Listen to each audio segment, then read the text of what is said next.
Hello, Internet, and thank you very much for tuning into the Cloud Native FM podcast. And also, Richard from Cloud Therapist with us from KubeCon live coverage.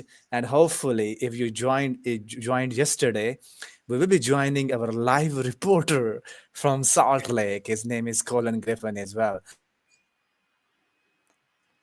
Yeah, it was fantastic having Colin on definitely yesterday. I think it was one of the Uh, best talks that we had.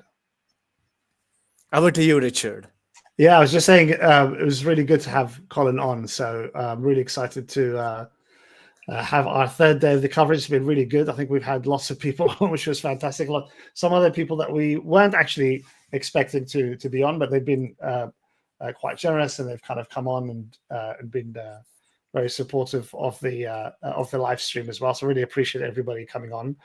We had a bumper day yesterday. Yesterday was just like crazy, and we had Colin sort of just running around the showcase area, showing us all the stands and booths and what have you. I think he definitely did his 7,000 steps for the day, just walking around the showcase area for us. So really appreciate that from Colin to Chrome West. That was quite cool. And we had some interesting guests on. I mean, obviously we can't really do all of the talks and all the happenings at the KubeCon conference justice really in our live stream, but we will be doing some more reviews as we go along. We'll be sort of talking about some of the various events that have been happening as well. Simon and I are going to be also doing like a roundup or a review of it as well. But yeah, it was really exciting yesterday. I think we were on for about marathon 2.5 hours or something. So that was quite cool. So there's lots of things to cover. And we have lots more to come today. So again, we've got more guests coming on today. We're going to be talking a lot more about some of the focus areas, both of the agenda and various other things as well, that we're going to be reviewing with our guests. And hopefully, again, if we have Colin on, then we'll be walking around the showcase and talking to some more of the vendors that are in the showcase area as well. Awesome. So sorry to interrupt you, Richard. So we will be in the next 2 to 3 minutes going into the Fermion booth for just about 2 minutes from now. Let me give some recap of what's happened today at the KubeCon as well. So the KubeCon they actually announced a blog post from the KubeCon Day 01 coverage of announcement session, what went there as well. So more than 9,000 people attended the Day 01 keynote, and the CTO of CNCF, Chris, continued out and mentioning that CNCF is now 9-year-old and now has over 200 project with over 255,000 contributor across 193 countries. So this is tremendous. And there's also multi-cluster batch job dispensing with the queue at CERN. And also there's a lot of talking about AI through platform engineering. There's NVIDIA case study rolling out, and there's a bunch of other. I will be sharing a blog with you so you can join that out as well. And also I will be shout out to Tim Hawkin, Kubernetes co-founder and a Google distinguished engineer, for achieving, and they are now giving a lifetime achievement award from CNCF has given to Tim Hawkins. So tons of congratulations to Tim for all the tremendous work you have done over the year for the cloud native community. And there is a chop wood carry voucher given to Sandeep, Ali, William Rizzo, Priyanka, Stefan, James Porine. So thank you for all the incredible work you have done. And also there are a bunch of other awards as well. So everybody who actually get the award from the KubeCon, so tons of congratulations with that. But with that, now Richard, you and me has to be ready because Thorsten Hans is joining us live from Fermion booth. Over to you, Thorsten. Can you introduce yourself to our audience first and kickstart the proceeding? Over to you now. Yeah, hi. Thanks. First of all, thanks for having me. I hope you can hear me clear. It's super busy here at KubeCon. I work as a cloud advocate with Fermion, where I, tell people what they can build with Spin and Spin Cubes or open source projects that we recently contributed to CNCF, and also deal with customer engagement to, make them get going with WebAssembly in general and WebAssembly on Kubernetes. Awesome. Absolutely. Absolutely. And Fermion folks are wonderful. I know them for a very long time. Matt Butcher appeared on my YouTube podcast for the 2 time. And one of his latest episode was covering some of the Gen AI workload with VASM as well. That's very fascinating. And we spoke about VASI-NN, the VASI neural network as well. But I pass over to Richard so he can say hi to our guest as well. Over to you, Richard. Hey, Thorsten, thank you very much for taking the time to be with us. Really appreciate it. So Thorsten, just kind of give us an overall view of Spin and what are you guys kind of trying to do with Spin, and also what's kind of areas is it really sort of trying to solve and challenges that are solving for customers? Yeah, obviously.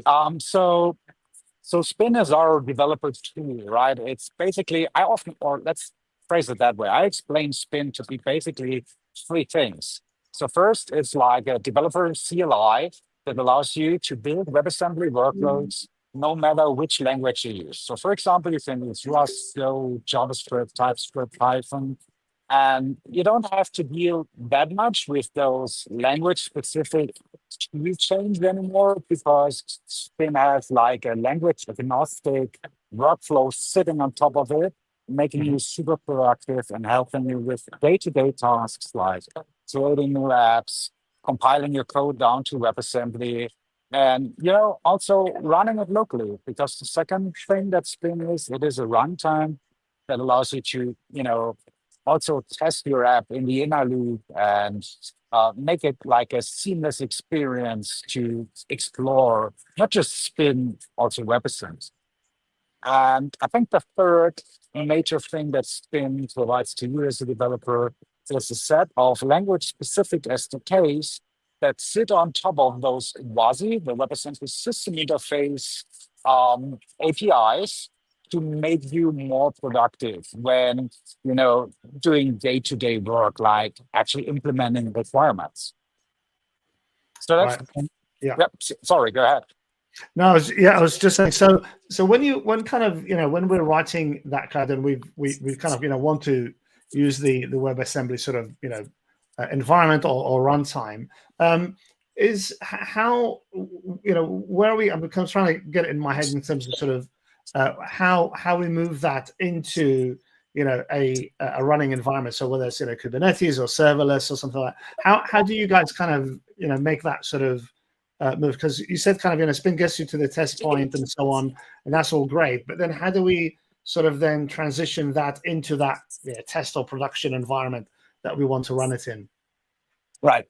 So yeah, as I said, so Spin is taking care about developer workflow, the inner loop experience, and at some point you may want to run your apps like in a production environment, right? Yeah. And so obviously we have like a fully managed cloud offering, which is Fermion Cloud.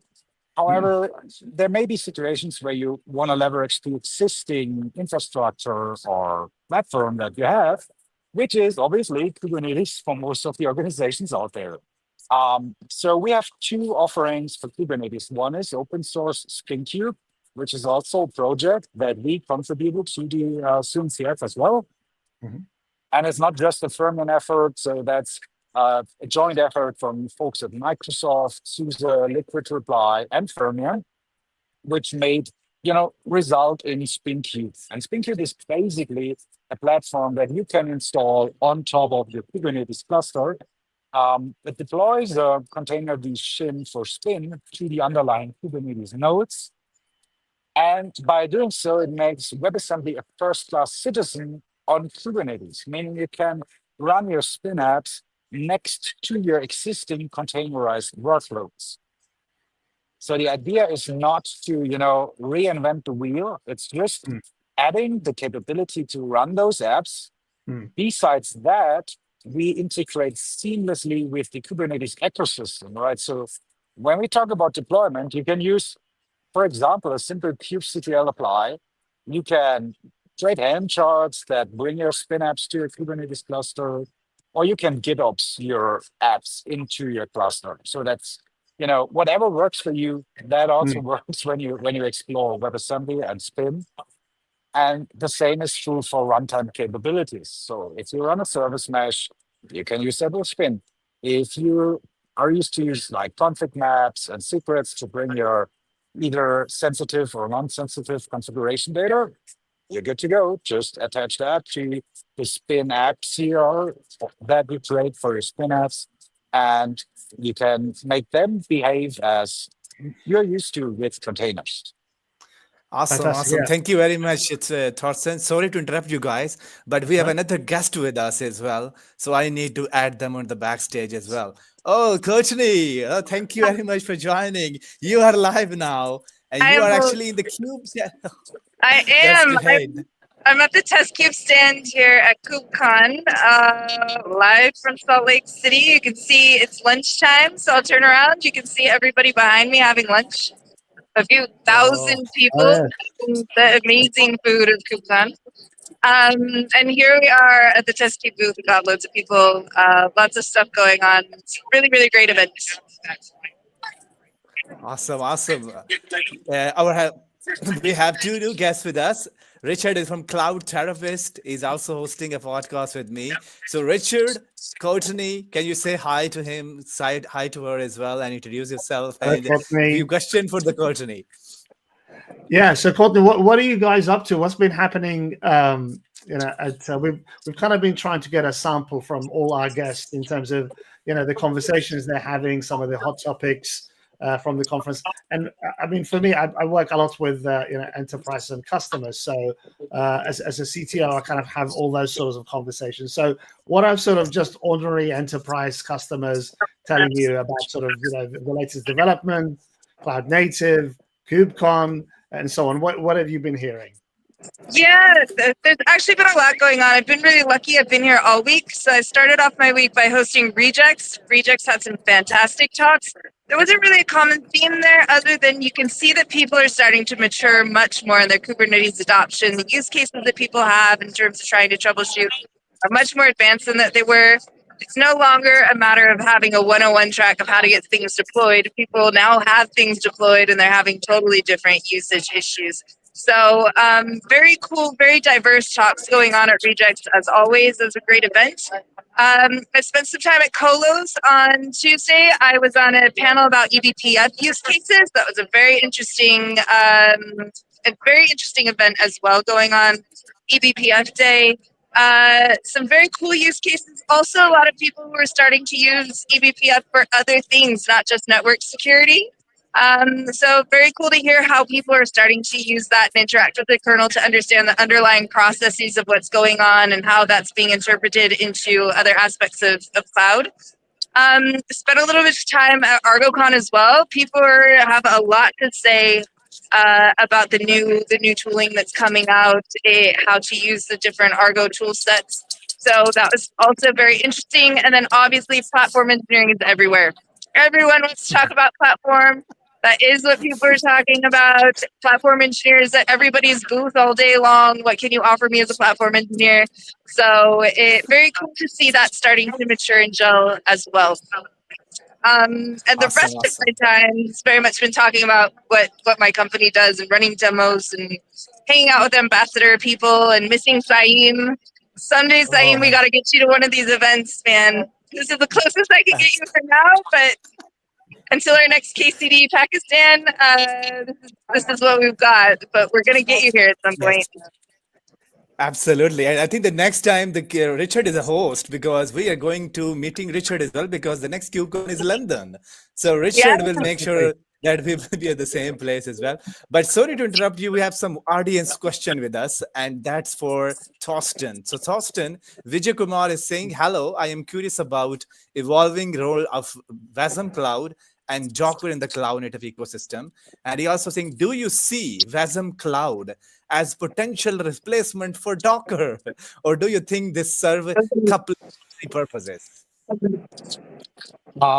So it is a pretty good question. So Wasm Cloud is definitely also a big player in the WebAssembly ecosystem. They are treating things a little bit different as we are. So with our recent release, which is Spin 3.0 and SpinCube 0.4, we introduced like a concept of selective deployments, allowing you to build like distributed serverless applications, right? So obviously, for WebAssembly, there are like architectures and let's say patterns that work pretty well.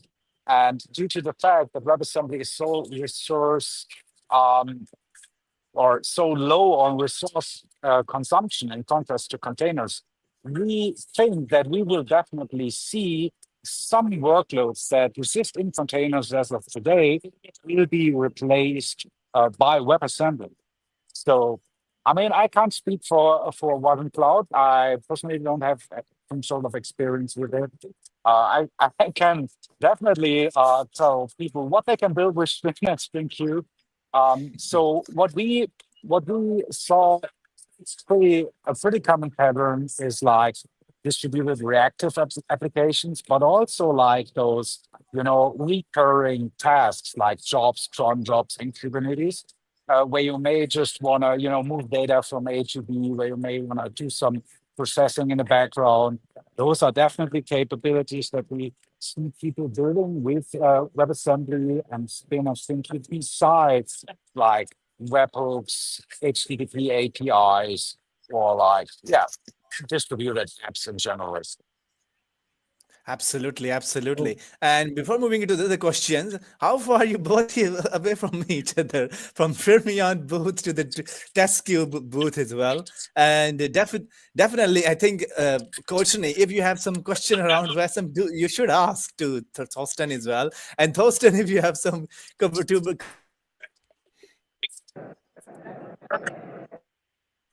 I need to. You're gonna have to repeat it. All of a sudden, there's like way too many people here. Can you ask me I will again? move to the Courtney. Yes, I'm saying I'm moved to the Courtney now. So Courtney, tell us about what are the demos you have prepared and what are the traffic at the test cube right now. I think, and little bit tell about our audience, what is test cube? Is it in some few words if people are really new to this thing stuff? Sure. So we've had a lot of traffic. We've got a lot of interest going on in TestCube. TestCube is a framework that helps you orchestrate and scale your tests the same scale as you're going to scale your applications in Kubernetes. It's test agnostic, which means that you can run any kind of test. We're happy that you're testing whatever kind of test you're running, whether it's a unit test, an API test, security test what you want, test away and be happy. The idea is that you've got everything running in one place, that no pane of glass, that people aren't running some things in their machine and no way to report what's going on. Stores all of your tests as CRD, so it's Kubernetes native component, which makes it much easier to scale out and help people understand why testing is something that's important. It cuts down your costs, it cuts down your time to market, it makes sure that you have much higher quality across the board. And we've seen a lot of interest in being able to do this. Lots of DevOps and SREs who are saying, look, I have to trigger tests for my CI/CD pipeline, and this is a bane to my existence. TestCube kind of abstracts that for you so that you don't have to trigger a build to test absolutely everything, because your CI/CD isn't actually built for testing, it's built for CI/CD. So we're trying to bridge that gap a little bit and make the whole testing space a bit more fun and lighter weight to do.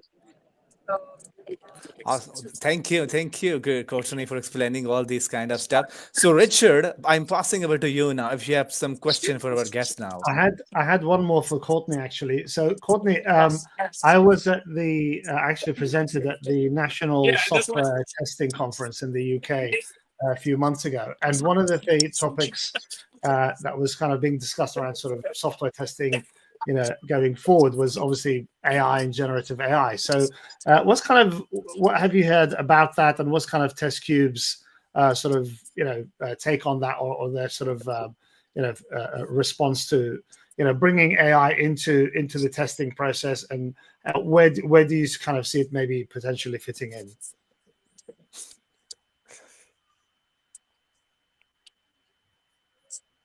We may have lost Courtney. I think, and good. That's a good one. I think technical problems. awesome. Okay. No worries, no worries. We'll come back So to that. meanwhile, awesome. That's great thing. Hey I there, think it sorry would for be the great to delay. have more. Oh, awesome. You know, downloading Sebastian, can you hear all us? that on the conference floor is difficult. Hello, Sebastian, can you hear us? You are live now. Sebastian, can you hear us? Can you guys hear me? Yes, absolutely, Yeah, we perfectly can hear you. fine. Yeah. Oh, that's Okay. great. Yeah, You are sorry live for being now. late again. No worries, no worries. It's always love to have you in the show as well. So give me some of the guests as well. I have my guest is Cloud Therapist podcast. He's in UK right now. And I have another, I think it might be very closer to you or far away from you, Thorsten from Fermion Cloud booth as well with us as well. So Sebastian, we already recorded a podcast on our YouTube channel as well. And you gave me the very promising demo of Run Me Dev and also the DevOps notebook. Can you share a little bit about what the company your Stateful is doing and what's your energy so far in the KubeCon?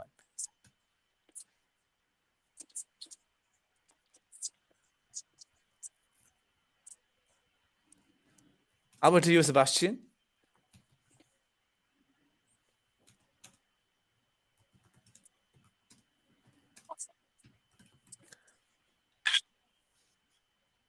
Sebastian, can you hear us? I think you're muted.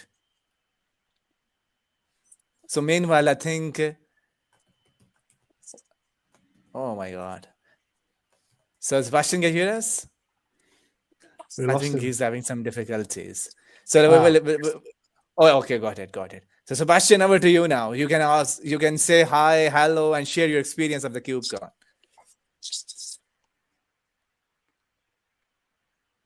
I think there's some lagging between our voices. No worries. So meanwhile, we can actually go to the Thorsten as well. Thorsten, I think when I met Matt Butcher on my YouTube channel, we covered SpinCube, and quite potentially SpinCube is my favorite tool because the reason why I love it is not introducing the new ecosystem of Wasm, but you can run Wasm inside Kubernetes however you like to be. So can you tell us a little about what the interaction so far in the SpinCube? What do you mean by the interaction with SpinCube? Like usually in the booth. Okay, yeah.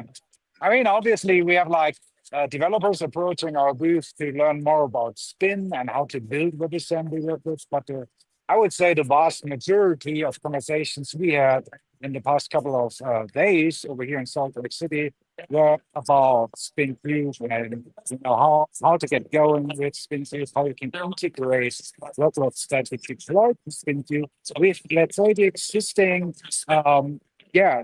projects and pieces that may already be on your cluster, whether that may be things like Ada, for example, or Dapper, as in the distributed application runtime. So people are really interested in learning more on how to transform their Kubernetes cluster into a, let's say, serverless platform, and how they can ultimately cut their cloud spendings by running more workloads on the same set of compute resources. So we were having really a lot of great conversations about SpinCube, and obviously we were talking a lot about all the new features that we shipped with our recent release that try to simplify the experience even more and to integrate nicely with whatever people want to run on their Kubernetes cluster. Awesome. Thank you, Thorsten, for explaining all these kind of stuff. And I will share the link in the screen so people can know what is we're talking about as well. So I can go back to Sebastian now. Sebastian, can you hear us? Hello, Sebastian, can you hear us?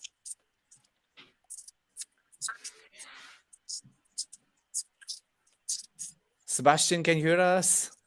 Can you hear us? Can you hear us? Okay, I think Sebastian's struggling. Yes. I Wait, think there's I'm struggling? Yes, I think you can speak now. You can speak now. Yes. I mean, yes, we can hear you. There you are. I mean, I can now hear you. Maybe I didn't hear you before. Did you ask a question? Oh, yes. Fabulous. Yes, absolutely. You Now, know, over I to can hear your you now turn. too. Oh, awesome. Thank you very much. So now over to you and tell us little about stateful.com in particular and your journey into the KubeCon so far. And also tell me about the runme.dev for the people to understand some of the purposes of your be at the KubeCon as well. So over to you now, basically.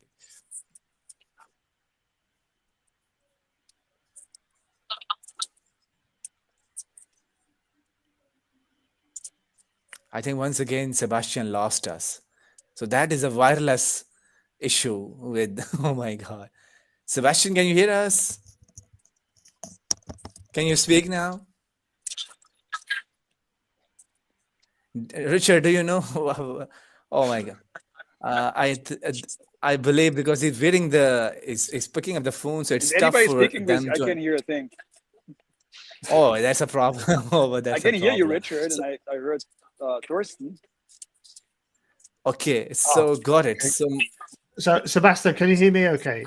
I can hear you okay. But Okay, all right. Well, I'll convey what Sam was asking. So he just wanted to know kind of what you guys were up to, what's been happening, how's KubeCon going, what are sort of what are the summer conversations you've been having. Gotcha. Yeah, sorry, Sam. I can't hear you for whatever reason. Oh, sorry, It's kind sir. of like Can there's you a hear little bit me? of crackling. That's all. So yeah, I mean, we are out here on the conference floor in the Frosty Forest section, and the traffic has now picked up after lunch. And we've been showing RunMe to people and kind of advocating that people should run their docs and not just let them rot in Confluence. And yeah, it's been a great reception, and I've been going around and just chatting with other people to see what they're up to. So that's good energy on the floor. Fantastic. And so can you just go and give us a quick overview of RunMe and all the sort of things that the service that you guys offer? Yeah, absolutely.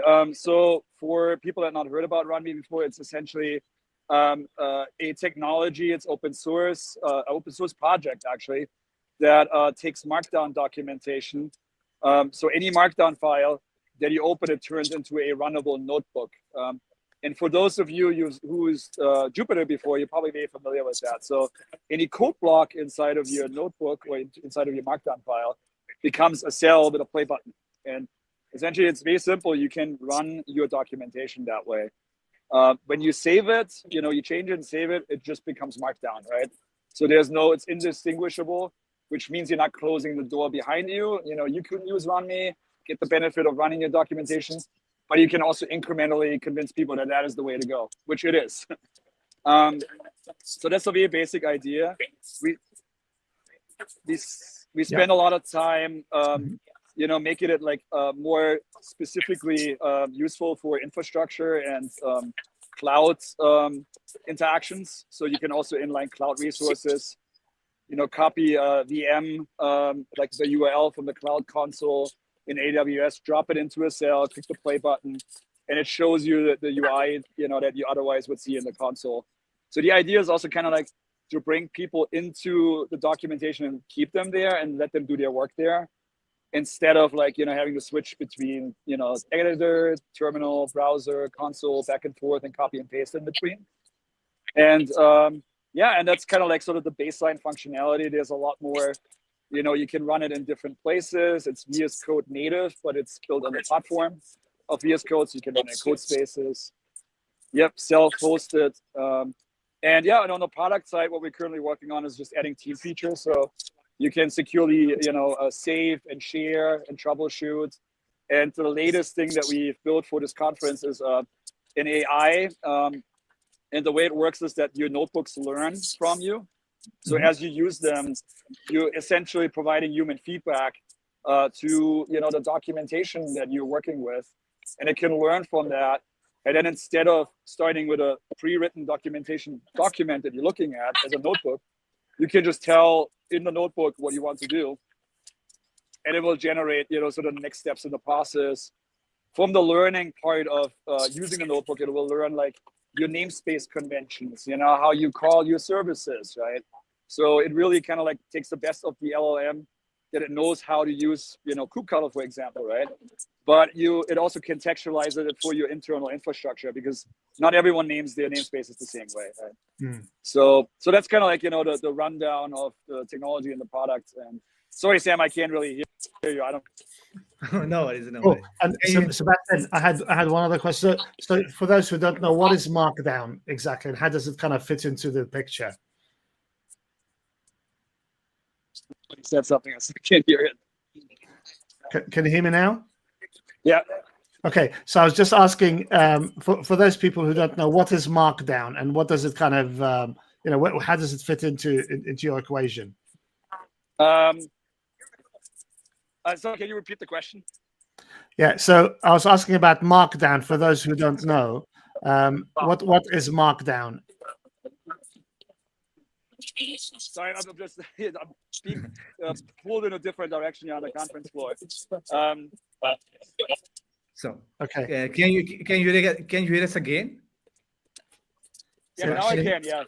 Okay. Yes. So I think what we're actually telling, like we are speak about in our podcast, what is DevOps notebook and what is the Markdown.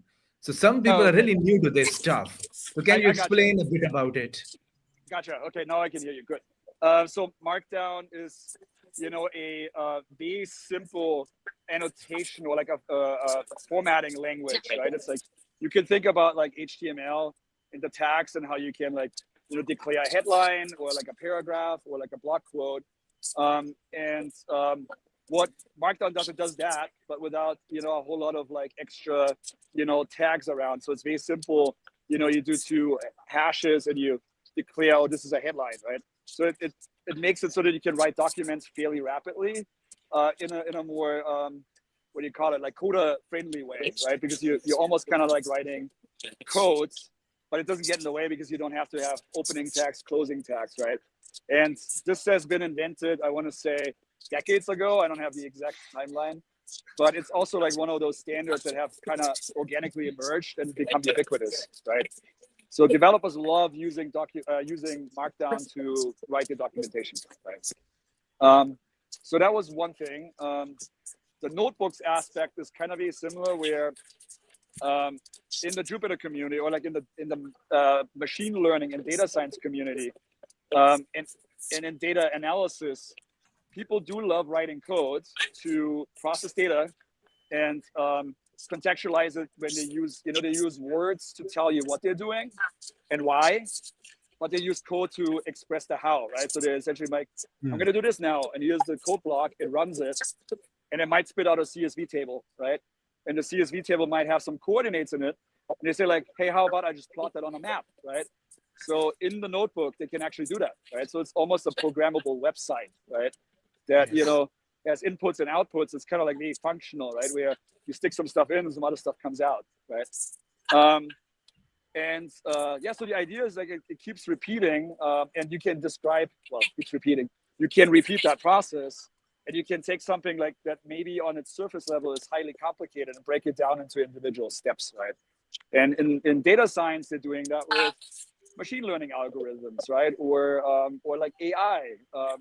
And we like this idea, and so we ported it to DevOps, right? Because in DevOps, we have a similar issue that you essentially, have like very complicated things are happening, and oftentimes you initiate them with commands, right? Imagine you run a kubectl rollout, and then you have to wait until it finishes, but you do a whole slew of stuff before that and a whole slew of stuff after, right? Whether that's actually part of making a change, or just checking that what you just did is safe or has succeeded, right?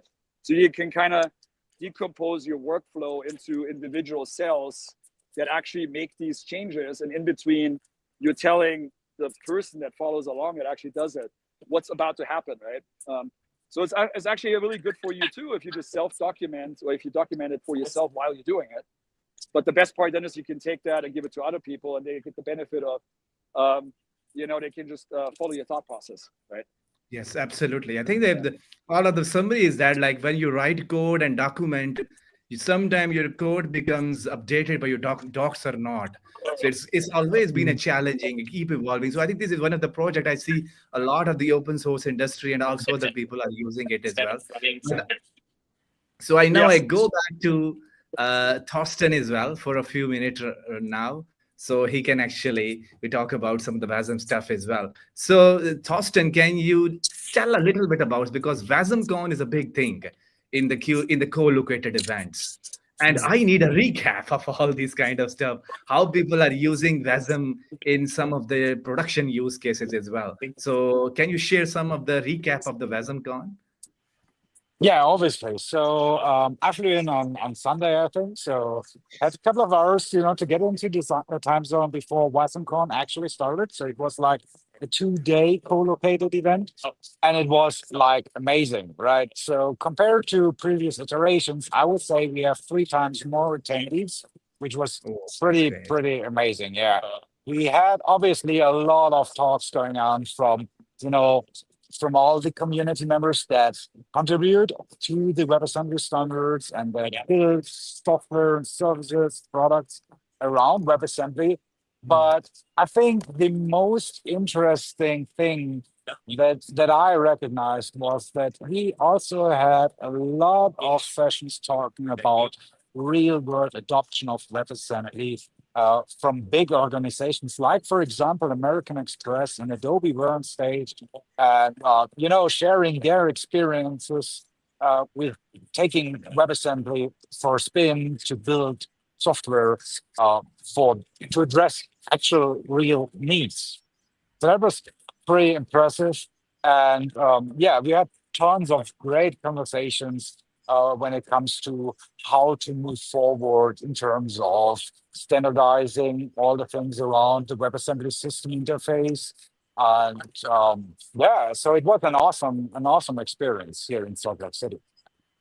Absolutely, absolutely. I think the WASMCon is a big event in the co-located event space, particularly, and WASM is getting a lot of the traction as well. So, Richard, if you have some question, because you've been part of some of the previous conference, and you noticing this Yeah. there as well, so you can Yeah, ask. yeah. I mean, absolutely. I think I'm certainly picking up a lot more of the interest around sort of WebAssembly for this year. So we kind of had sort of wave of that sort of at the beginning of the year and sort of some of the conferences halfway through the year, and now again, obviously with KubeCon, it's kind of picks up a lot more. So Torsten, kind of looking to 2025, what's kind of what's going to sort of what's exciting you the most about 2025 when it comes to WASM, and what can we expect to see in this space? So I think there are like several layers where interesting things happen in the most recent, let's say, past that continue to the present and obviously may need some time in the near-term future. So starting on a language level, I would say we are really looking forward to get .NET compiled down to WebAssembly using WASI P2. So there's a lot of work going on in Redmond to make that happen, and we were also contributing to those efforts to get another major language that is so popular among application developers to fully embrace WebAssembly as a compilation target in that sense. And if we look at the standardization, we have with Spin, for example, just released 3.0, where we embrace those standards like, for example, WASI KV, also WASI key value, and WASI config, which is sort of laying the foundation for WASI Cloud 4, which is super interesting and appealing to me personally, because this is basically like let's say, the set of interfaces or WIT words in WebAssembly terms, right? That one could implement differently depending on the given environment. So for example, if you, let's say, think about Microsoft and Azure, right? Yeah. They may have a different way of providing you key value capabilities as, let's say, AWS or GCP may have. But for me as a developer, my app doesn't have to care that much about their cloud-specific ways of handling things. All I want to do is maybe read and write data to and from the key value store, right? So just imagine like the idea of me taking my app and moving it from one cloud vendor to another cloud vendor, or maybe down to my on-premise Kubernetes cluster, running a platform like, for example, Spin, without needing to change code at all. That's just something that I think our industry is like looking for years, if not decades right now. And Yeah. I'm really looking forward to see this becoming a real thing. Yeah. Cool. And one of the other things, I actually did an interview with somebody on my channel recently. It's not the talk's not out yet, but it should be coming out soon. And we were just talking a little bit about sort of, over the last sort of 2-3 decades, we've gone kind of from physical servers as being our sort of unit of computing to virtualization, so virtual machines, and then kind of more around containers, that kind of becoming our sort of unit of computing. So can we kind of expect to see maybe 25, 26? Can we expect to see sort of, the whole sort of WebAssembly space kind of becoming our next unit of, in terms of size, our next unit of computing? Well, that's why I'm here for. So obviously, I hope so. We are doing Yes, everything to make that happen. we are doing everything to make that happen. Yeah. I mean, Cool. it's not, Yeah. I think everybody would participate from that. So Yeah. by, relying on a strict deny all type of security model, strict workload isolation, low resource utilization, leading to lowering cloud costs or driving high density resource utilization. I think there are so many different like angles that, or different, like say, different participants from WebAssembly becoming the next wave of cloud computing. That's maybe me as a developer, maybe my infra team, in order to be like running more workloads, but caring about less hardware under the covers. All towards like those cloud vendors and hyperscalers that can run more customer or individual workloads on, let's say, a single compute engine. Definitely, yeah. And I think with the advent of things like sort of cost management in the cloud becoming very, very, I mean, it's kind of been running, for the last sort of 18 months, 2 years now, as well as the need for more power in terms of if we're going to kind of build all these massive hyperscale sort of data centers for running dedicated AI workloads, Gen AI workloads, and so on. So all of that needs a lot of power, all needs a lot of resources, and so on, which I think most of our grids can't really deliver at the moment. So clearly, kind of taking as much advantage of and reducing that unit of computing is going to be the rage. That's going to be the kind of the thing to go and aim for, for the next few years. Yeah. Yes, and I think, Thorsten, I have some question around developer angle as well, because in the Kubernetes ecosystem, there is a lot of learning curve associated with when you actually move your application to the container. So let's say if I want to move my traditional applications to WASM, so how much of the learning curve in terms of the developers, because this tool is built for the developers' challenges in terms of running it in a resource intensive environment, or sometime if you don't have actually want this machine is running and this is not running. So these are the corner cases. So how often you see developers talking about few challenges around what you're noticing, and how much actually the learning curve with WASM? Well, that's so. First of all, that's a great question, right? To be honest, and I think I could talk like hours of maybe ways how to approach and get beyond or through those challenges. I think at our core, we try to provide or to make WebAssembly approachable for everyone, right? So we try to keep like the workflows, our SDKs, templates, stuff like that, as simple as possible, so that we could start within a matter of minutes, right, and see something working in WebAssembly. Obviously, from there, I mean, you could take it anywhere, right? It could become super sophisticated, but still, Spin SDKs like are super focused on make you achieve that requirement in a short manner of time.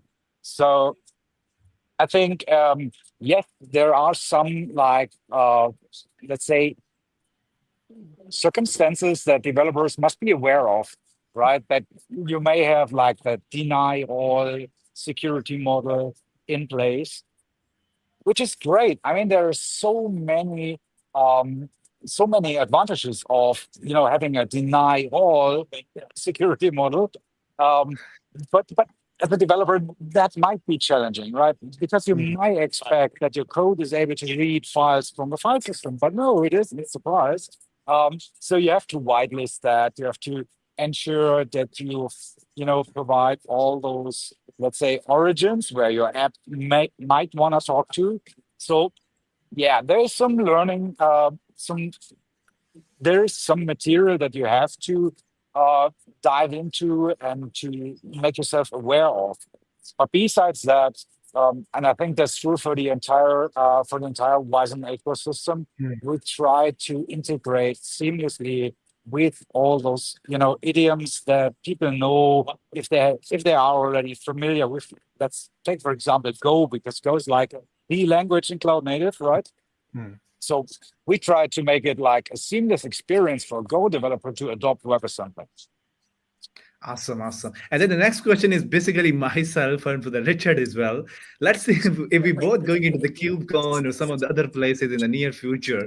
So how you approach people to talk about WASM in journal, how you initiate the conversation, and how you teach people WASM as well. So that's my question for learning from your experiences as well. Okay, how do I approach people when it comes to learning WebAssembly or learning like building applications in general? Because I think it's not different. So I've been like doing consulting for like a decade or so, where I help developers adopting new technologies, and I always stick to a pattern that worked pretty well, which is first of all me asking like a ton of stupid and naive questions to understand what you're actually trying to build, right? Because that gives me like a bigger picture. So and then I take like a small fraction of a use case and guide developers through building that with, let's say, WebAssembly in our case. And this gives not me, first of all, the confidence that I understand maybe the vertical, maybe the business that we're currently talking about, that we're currently talking about, but also gives developers on the other side of the table like that confidence. Oh, he's not just theoretically guiding or walking you through that. We are actually building something, and this is usually like let's say a 1, 2, or 3 day journey where I sit together with developers and try to make them productive on it, maybe a new stack, maybe adopting WebAssembly or Spin. Yeah. That's how I Cool. approach it. Yeah. Cool. Torsten, I had a question. Whereabouts in Germany are you based? I'm based in like the smallest state in Germany, which is Saarland. That's close to the French-Luxembourg border. So actually a super small village. So it's always great, to travel around the world, speak and visit like the biggest tech conferences in the world. So yeah, Yes. that's like the balance between big city life and living in like the middle of Cool. nowhere, to be honest. Yeah, I work for T Systems, so I'm kind of over in Germany quite a few times a year. Oh, where do you go usually to? Well, it depends. I mean, T Systems is part of Deutsche Telekom, so Bonn is kind of the headquarters. But I've been to, sort of Berlin, Frankfurt, and also Karlsruhe as well. Would you believe? Okay. Yeah, that's my boss. My boss lives in Karlsruhe, so whenever we have a management meeting, we go over to Karlsruhe. I see. Yeah. So yeah, pretty nice area southwest of Germany, right? A lot of forest, and you could go hiking, and yeah, that's I don't get to see much of it though, Torsten, because I'm Well, just between hotels and buildings. But yes, I will try and do that at some point. yeah, maybe that's something you should put on your radar for next time visiting Germany. Definitely. Just go for a quick hike. It's definitely worth the scenery. Definitely, Awesome, definitely. awesome. Yeah, and I'll Thorsten, connect with you as well, definitely for that. absolutely. So, Thorsten, can you tell us a little about, because I think we have to drop you at some moment of time, because thank you very much for spending time from the booth. It's always been our experience. I think this is our first time experiencing live stream like this, where talking to people live from the KubeCon, from the conference level, from the booth, to understand what their experiences are, and telling audience about who living or virtually joining the KubeCon.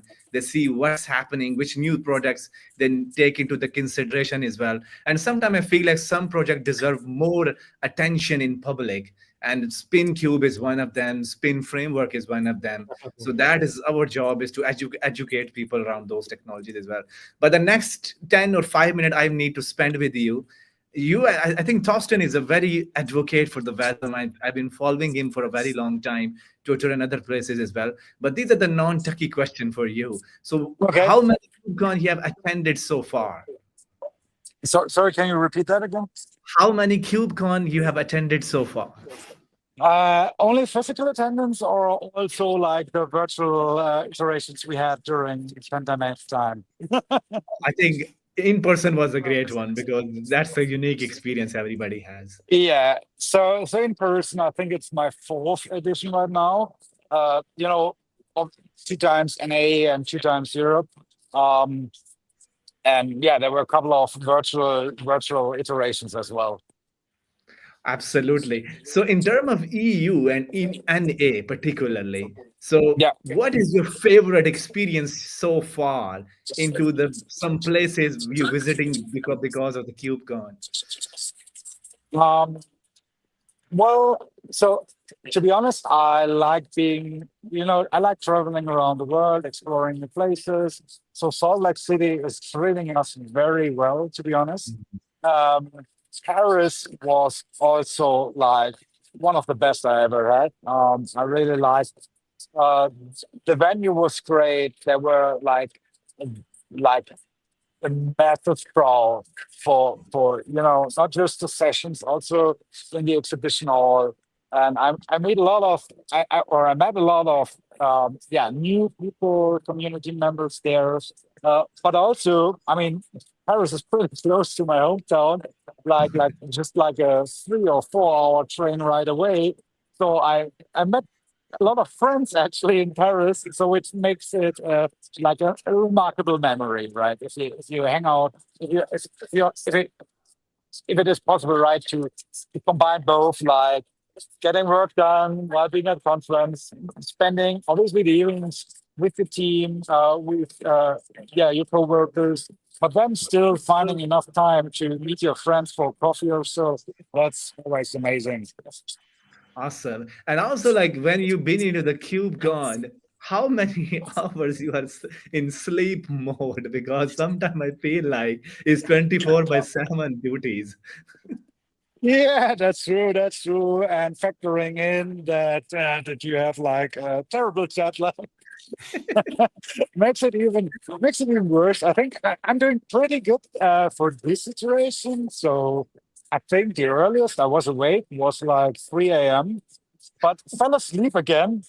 So Okay. yeah, at some point in time you recognize, oh, my brain is awake, my body wants to sleep.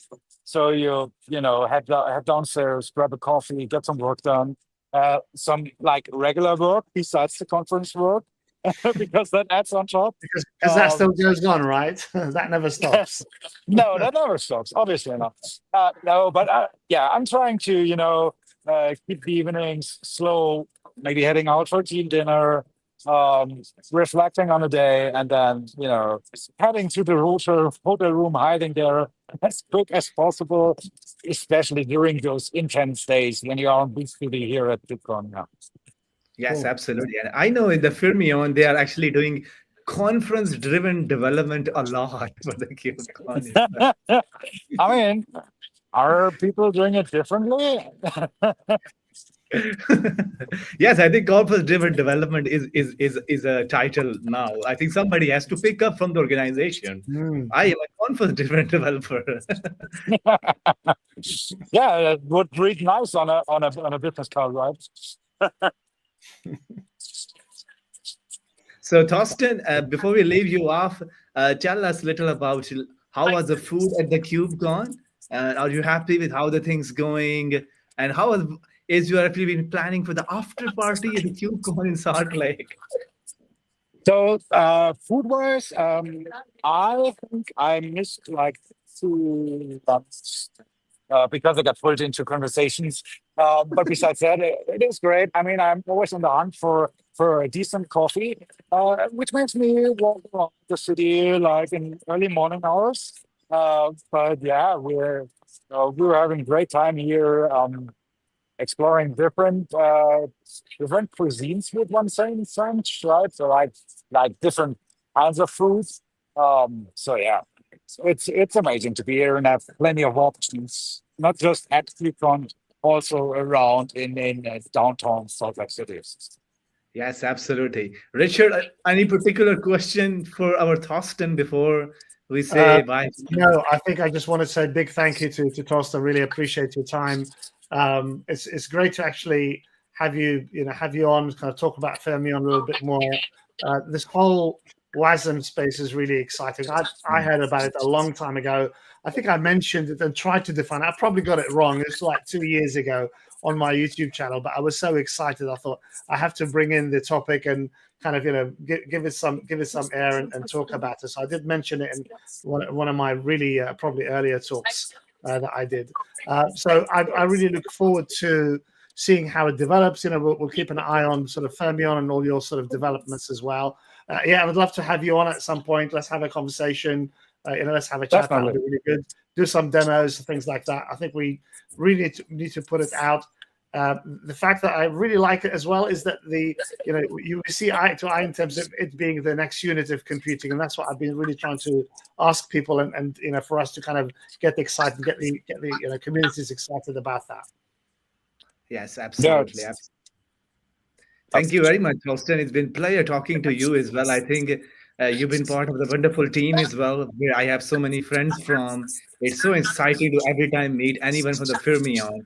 There's so much knowledge you get from these people as well. So these I know. I talked to Matt about in the past. Is the Fermion has the most nerdy people in the tech you can ever imagine. So it's been great to talking to you all as well. Best wishes, and hopefully I can catch you up again in the near future learning about Spin 3.0, and we can give some demos to showcase as well. But spending an hour with us, it's been really appreciated because you are in your booth duties and yeah. joining us. Just give us Oh, a I'm not on booth duty right now. That starts in like 2 minutes. oh my god, oh god. Okay, so you but have the but But thank you very much for having me. And yeah, I would love to jump on another stream to demo some, Spin Cube and Spin 3.0 capabilities. So thanks for having me. It was a pleasure, and see you next time. thank Thank you, you very Torsten. much. Have a Thank wonderful you. day and a wonderful Thanks very KubeCon. much. Bye Take care. bye. So, Richard, it's been great Yeah. talking to Thorsten. He spent Yes. his 58 minutes with us. That's incredibly appreciated. Yeah. Uh, No. I think. Yeah. I definitely thank you to Torsten on that. I think. Like I said, this whole space is really very exciting at the moment. It's kind of gone through, a little bit of a sort of a drop maybe over the last sort of 18 months ago or something. I didn't sort of get as much excitement about it in maybe a couple of the previous KubeCons. But and I'm sure I'm probably wrong. People maybe will correct me in the chat, but I've certainly kind of seeing it on the uptake now. There's definitely a lot more focus around it. There's lots of different projects and things that are all sort of hopefully heading in the same direction to make it easier to adopt, to develop for, and to deploy this type of technology, and really to get us to that sort of next unit of computing, like I said, to move further out west beyond the containers. Yes, absolutely, absolutely. And I think the one thing I really like about the Fermion team in particularly, they understand the ecosystem wonderfully well. And also, I think this team is pretty involved in the Kubernetes space because the founder of this company is also the founder of the Helm project as well. So I think they can sense is that if they introduce a new ecosystem, there's might be a challenging of people is not going to be that new ecosystem, because Kubernetes has introduced a great ecosystem, giving us a choices we can pick from based on our existing knowledge or based on our interest as well. So one particularly think about their project as well, because now you can run WASM workload in Kubernetes using Spin Cube, and it's enable running WASM workload in parallel with containerized application, and also it has a Yeah, very low memory footprint and fast stuff startup time for WASM. And I yeah, think another good thing is that you can integrate SpinCube with all the monitoring tools like Grafana, Prometheus. right. So basically, it's the same ecosystem, but the newer functionality for Yeah, you to I'm experiment. I'm in favor of that, and that's fine. We can kind of um, utilize and maybe even cannibalize what we've already done. So things like Kubernetes and so on. But I'm also in favor of not necessarily sticking with that because it's what we know at the moment, and actually be able to see whether Kubernetes is going to be that sort of the tool to orchestrate WASM workloads, or whether we actually need something lighter than Kubernetes, maybe with all the sort of the ecosystem and some of the maybe complexity around that, and so on. And although kind of Kubernetes is quite mature these days, it has kind of got to that boring level, as people call it. Nevertheless, it's for a different type of sort of encapsulation, if you like. And then I don't know, maybe WASM needs something else. It's a different encapsulator, so it needs something maybe lighter than Kubernetes. So I'm not afraid of saying, well, is Kubernetes the right thing for WASM workloads, or can we find something lighter than Kubernetes, for the WASM workspace, for the WASM sort of space itself. So I don't know. I mean, that's fine to kind of adopt it and make use of it right now, but I don't want to shut the gate on sort of looking at other opportunities, other capable projects that might be coming down the line, might be coming down the pipe, that we can also explore. And this is why I was kind of asking Torsten, about sort of next year. What is the exciting things about next year? What can we expect to see in the WASM space? Absolutely. And we have three other guests as well. So we speak about while the other guest is joining us in a few minutes. I think another guest we speak about is runme.dev tool as well. I think that is quite natural, because I think the one shiny part of it is that for a very long time in our industry, we don't have find a good way to document the code and make sure all the things are placing in one central place that remove our frustration. So this new capability of centralizing or single source of truth for doc and single source of truth for your code is going to be a quite neat.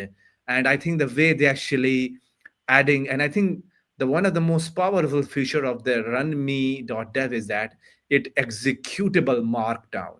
If you install the VS Code plugin, you can click on it, and without leaving your terminal, you can exactly see what are some logs running in the G Cloud, but you are appearing in the executable code block in the Yeah, markdown. So yeah, without leaving the terminal, I think this is something of a great developer experience. If people go into the runme.dev and see some of the demo, they might love some yeah. of the aspect of it. Yeah, and I wish there was kind of a way to highlight these types of projects a little bit more. Even at sort of KubeCon, the focus tends to be sort of the larger CNCF projects. But I'd love to see kind of a little bit more, not just for these guys to kind of turn up and be in the showcase and maybe do a talk or two, but actually kind of put their name in lights a little bit more. Give them the stage to be able to either present on it or just do like a demo to everybody. How about a keynote that's actually a demo? Rather than just talking and slideware and so on, which is fine. You're kind of trying to set the scene for whatever topic you're talking about. But I'd love to see like a future KubeCon where actually a keynote is a demo of something, and a demo of these types of technologies, these smaller sort of teams that are coming up and bringing up all this kind of really exciting technology. I want to see this type of company having a little bit more airtime. That's kind of the my ask really of KubeCon.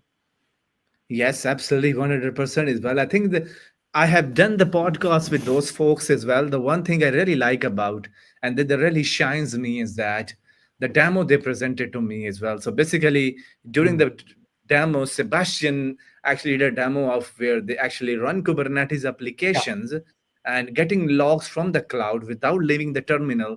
And that's executable markdown actually integrated with the runme.dev. So I think what's happened today is if I run a command, Google Cloud, something, something, something, I need to leave the terminal and go back to the dashboard of the Google Cloud.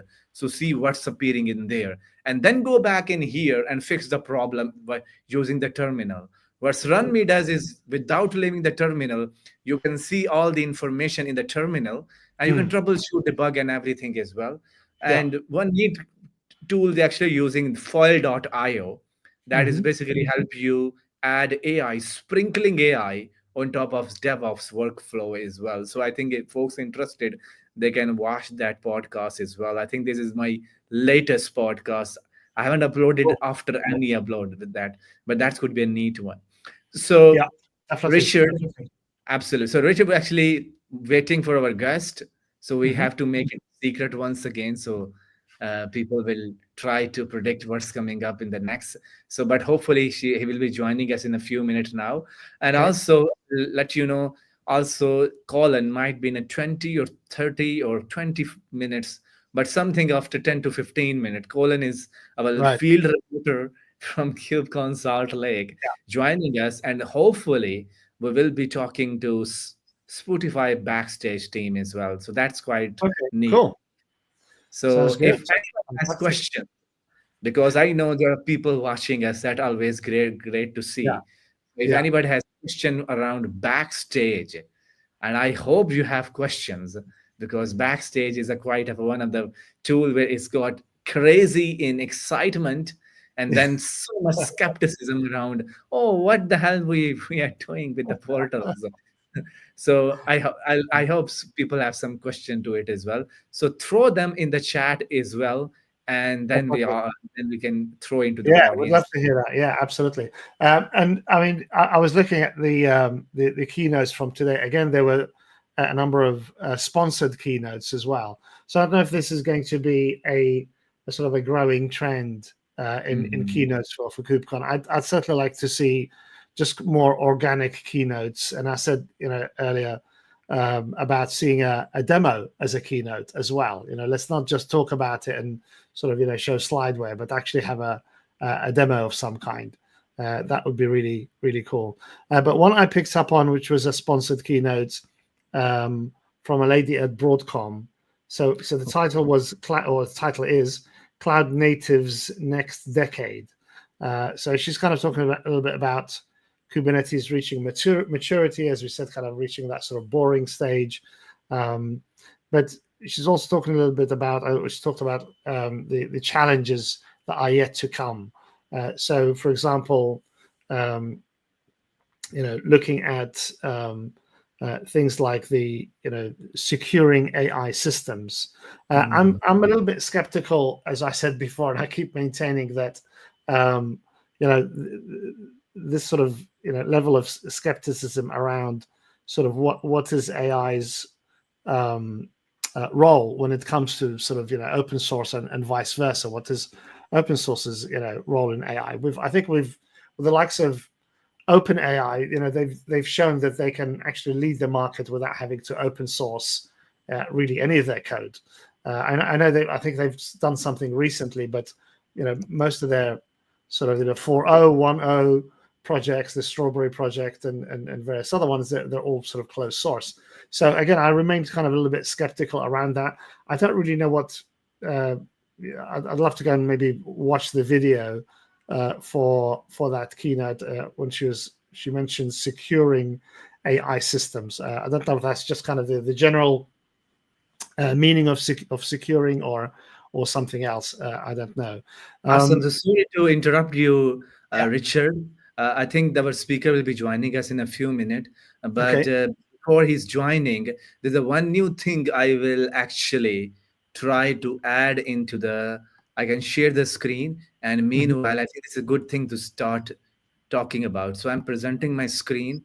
So Mhm. hopefully, in a few minutes, people will see my screen. I think this is quite good that the CNCF guy was actually comes up. So this is Richard. I'm sharing on my screen is basically a CNCF technology radar. Yeah, the So radar. Yeah. which product you should use and which product is already in the assessment phase. So I'm sharing few this one slide with you, and Mhm. that's basically telling Cilium and Argo CD, you can adopt it. You don't need to worry about it. Yeah. For Karmada and Backstage, they are in trial mode. Then there's an assessment mode, and then there's a hold mode as well.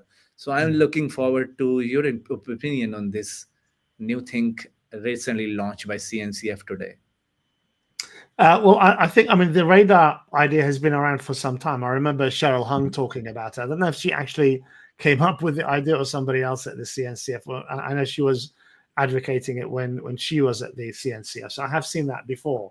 But I think it's a good idea, definitely to, you know, the landscape is great, and it's kind of, if you want to sort of, make somebody look really sort of lost and bewildered, then just put the CNCF landscape on a slide in your presentation, and then you'll see jaws drop in terms of the number of things that are on it, and how small those projects look on the overall map.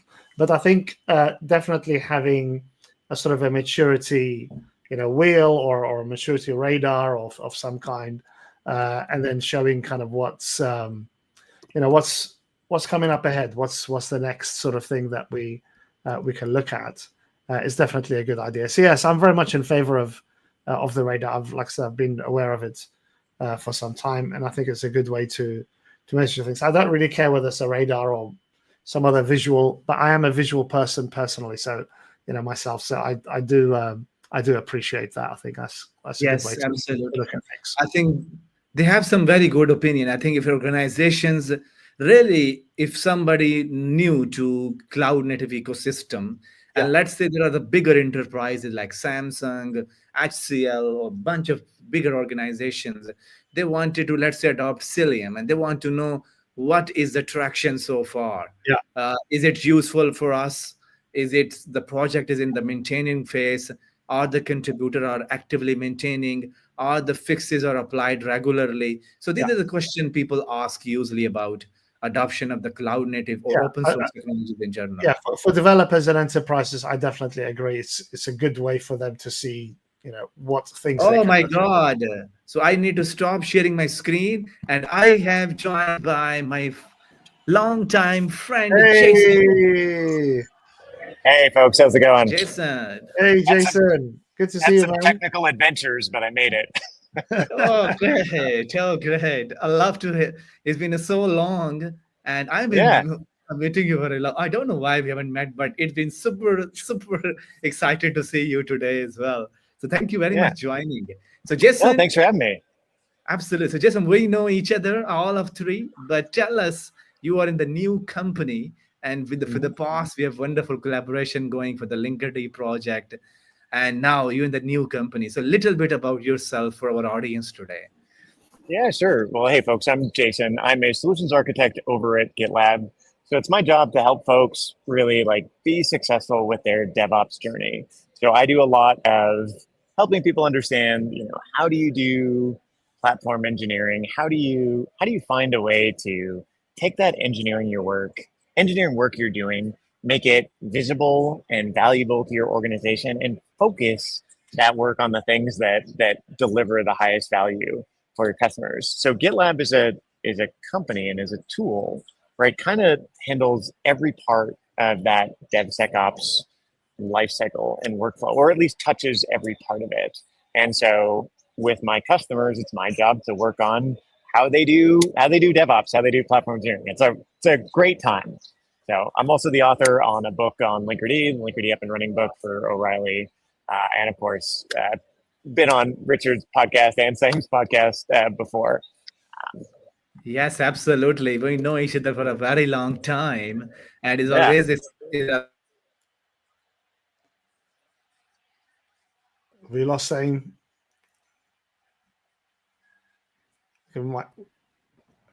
Sam, are you back Yes, I'm in? back. Oh, he's back. Okay. All right. Yes, Carry Richard, on. I'm saying just Carry on. yes, I'm saying like from the Linkerd part, we know for a very long time, it's 2020 until 2023. And as he mentioned correctly, he's been author of the Linkerd book as well. So Jason is a kind of a very good trainer, you call it, or educational, you call it. He has a wonderful energy and enthusiasm about talking about tech and telling people the real value of it as well. So I learned Linkerd a lot from the Jason. I think is every time I came up with some problem back in the days. So Jason is my go-to resource for the Linkerd for a very long time as well. But Richard, over to you if you have some questions around Yeah. GitLab, Jason. I always have questions for Jason. I think I never have enough kind of getting Jason on the channel, so I really appreciate his time. So Jason, kind of just give us a first of all an overview. Kind of your experience at KubeCon. How's it going? What's the atmosphere like for you? Yeah, it's going really well, right? Lots of really great talks. I personally really like open telemetry and open telemetry related things. I think that the innovations in the community around making it easier to share and consume and use metrics in a useful way has been really exciting. So that's been some of my favorite stuff. I think a lot of great innovations in the service mesh space. I've been, learning a lot more about Istio and ambient mesh and what it's doing there and how exciting that concept of a remote proxy is and what it can bring to your environment.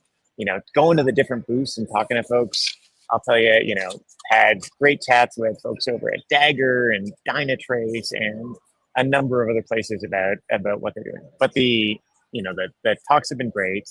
The platform engineering track I can highly recommend if you're going back later and watching this stuff. There's a number of really great talks where folks are giving stories about what's happened in the trenches, both successes and failures. And I love a failure story, right? Every time. But success stories are also really great. And yeah, but the atmosphere is very vibrant, very like upbeat.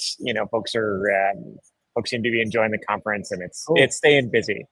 Fantastic. So what's in sort of terms of GitLab, what is the latest around sort of DevSecOps? What are you guys up to around DevSecOps? So there's a bunch of stuff changing with GitLab all the time, right? There's a bunch of stuff changing with GitLab all the time. There's a lot of active work in different spaces.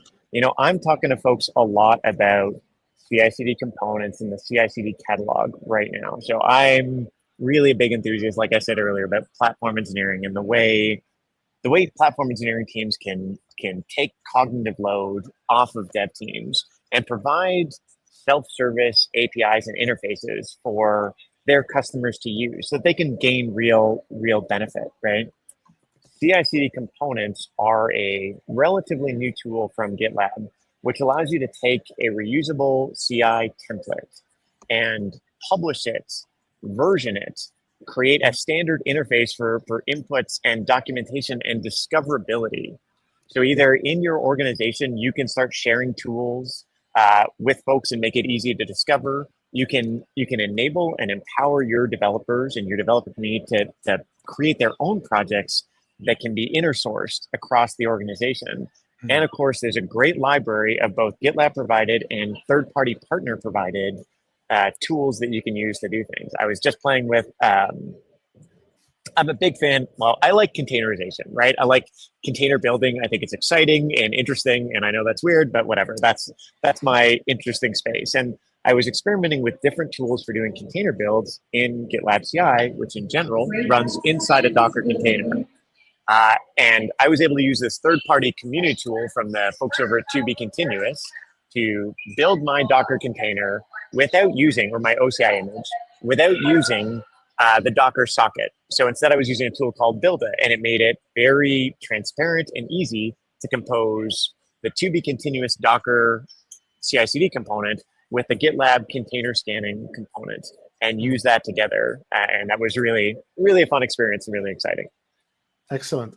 Awesome. So one of the things I get asked quite a lot, and sort of in the sort of engagement with customers that I have, is really sort of those customers who are, believe it or not, everybody's sort of adopted DevOps. So, but they are kind of trying to make that sort of transition to DevOps.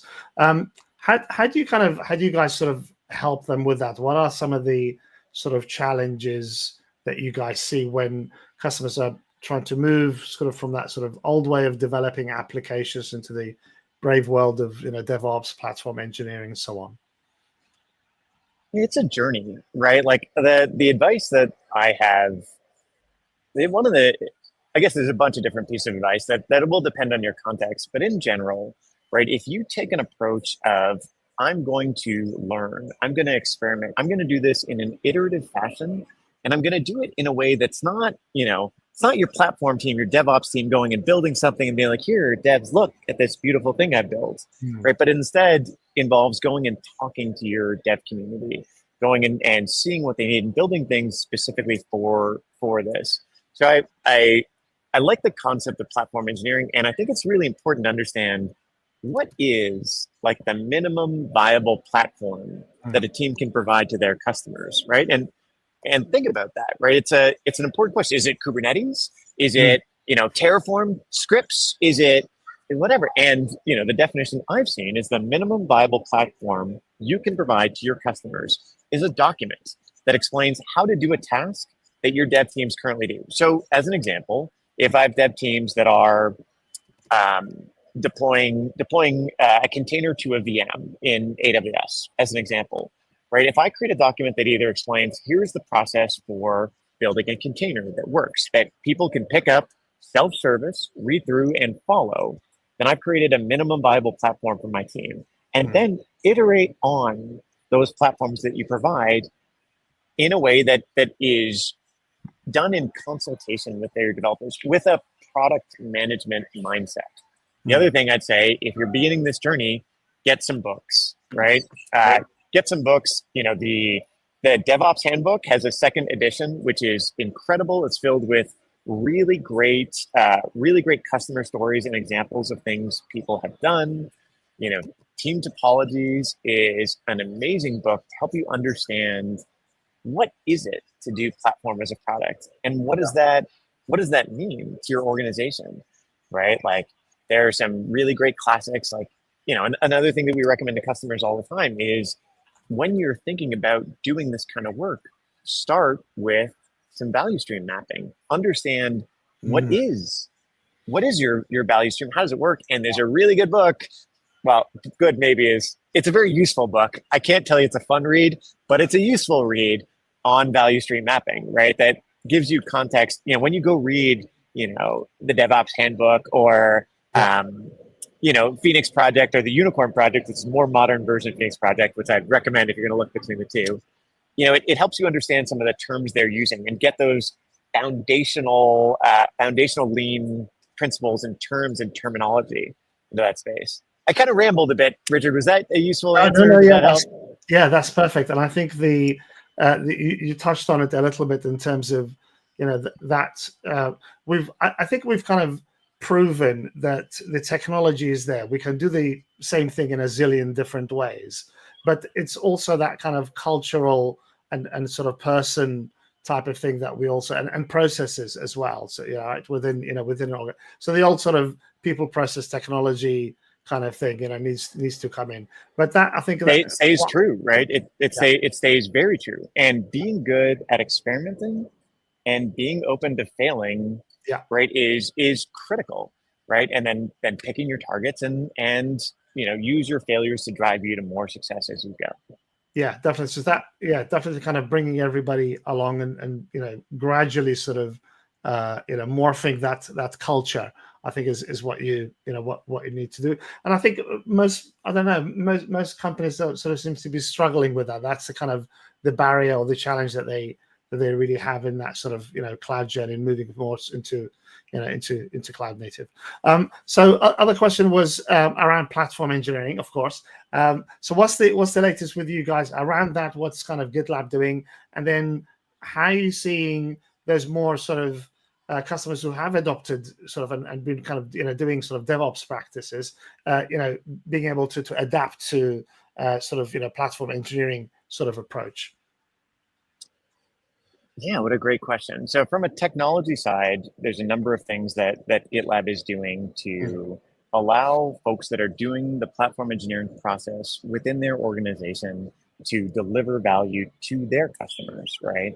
And like, I really think CI/CD components, CI/CD steps, that marketplace is a very big step forward, because I think at its core, right, if you're going to be doing platform engineering well, you're providing self-service tools to your development community that's discoverable, and you're providing a way for dev teams that are building useful stuff to share that learning with others. So of course there's that.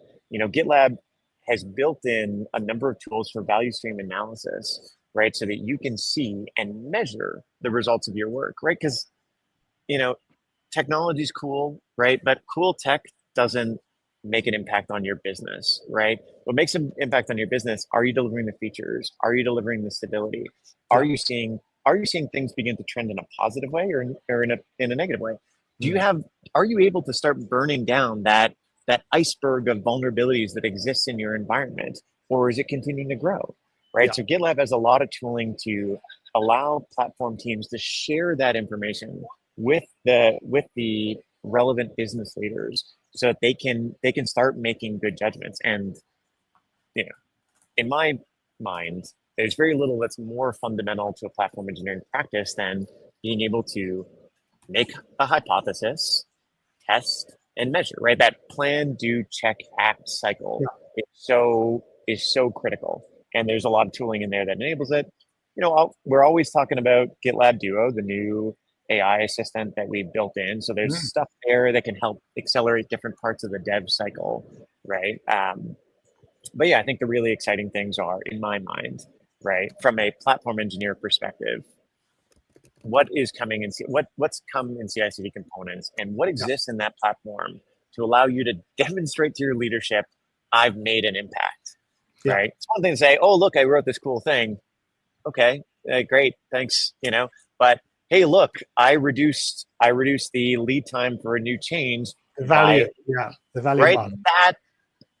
That's a message that resonates with leadership in your organization, and that's how you really move the needle. And no, you did. Yeah, you've mentioned AI, so we have to go there now, Jason. So tell us what you guys are doing around AI and generative AI. Oh, you opened the Pandora's box, so I get it. I did. I knew it was coming. So GitLab has GitLab Duo, right? So it is our tool for providing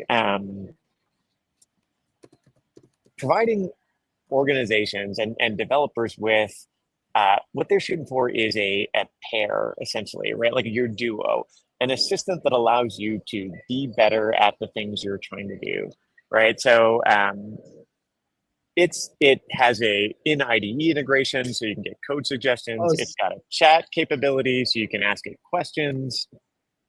It can help you with refactoring your code, with explaining code, all those things. But the thing that I find exciting about GitLab, so I'm an AI skeptic in general, right? Like I don't always see the value in a lot of these projects, and I think there can be a lot of hype. But the thing that I think is exciting around GitLab Duo is the integration with that broader DevSecOps platform.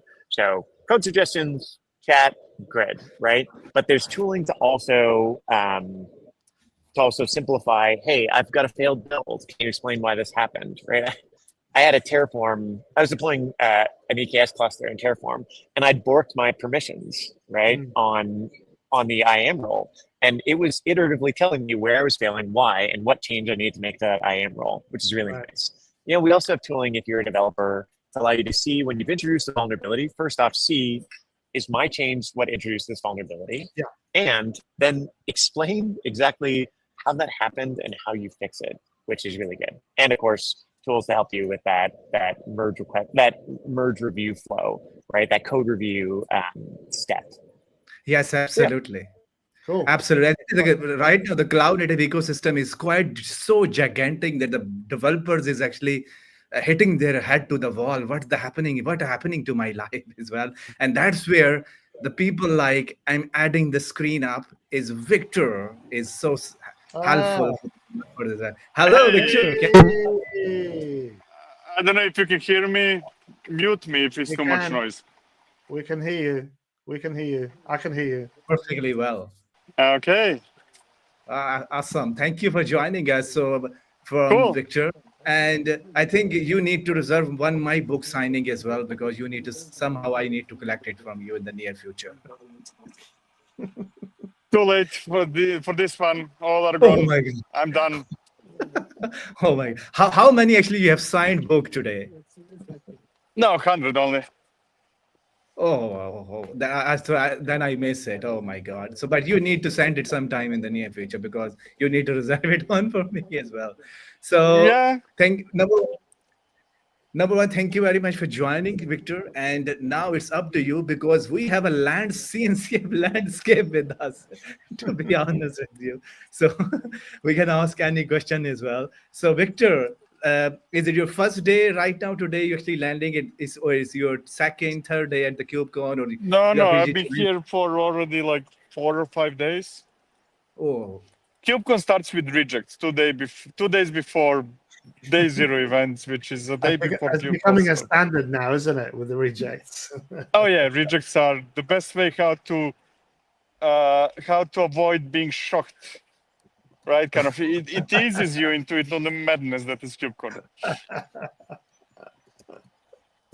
yes, absolutely. So tell us, Victor, about in the cross plane in particular and some of the talk you have attended. What's new you have seen so far in the KubeCon? There is nothing new.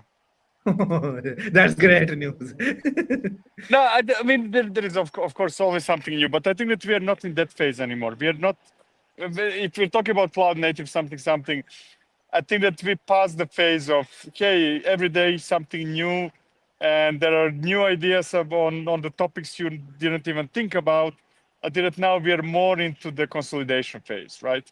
Okay, so after 10 years, what is the networking we are finally going to use? How are we going to do observability, right? I think that we are more focused on choosing, through natural selection, the winners.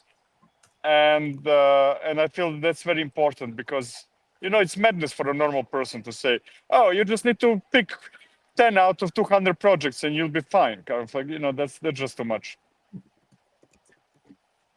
Yes, absolutely, absolutely. So, our back to the Jason as well. Jason is from the GitLab as well.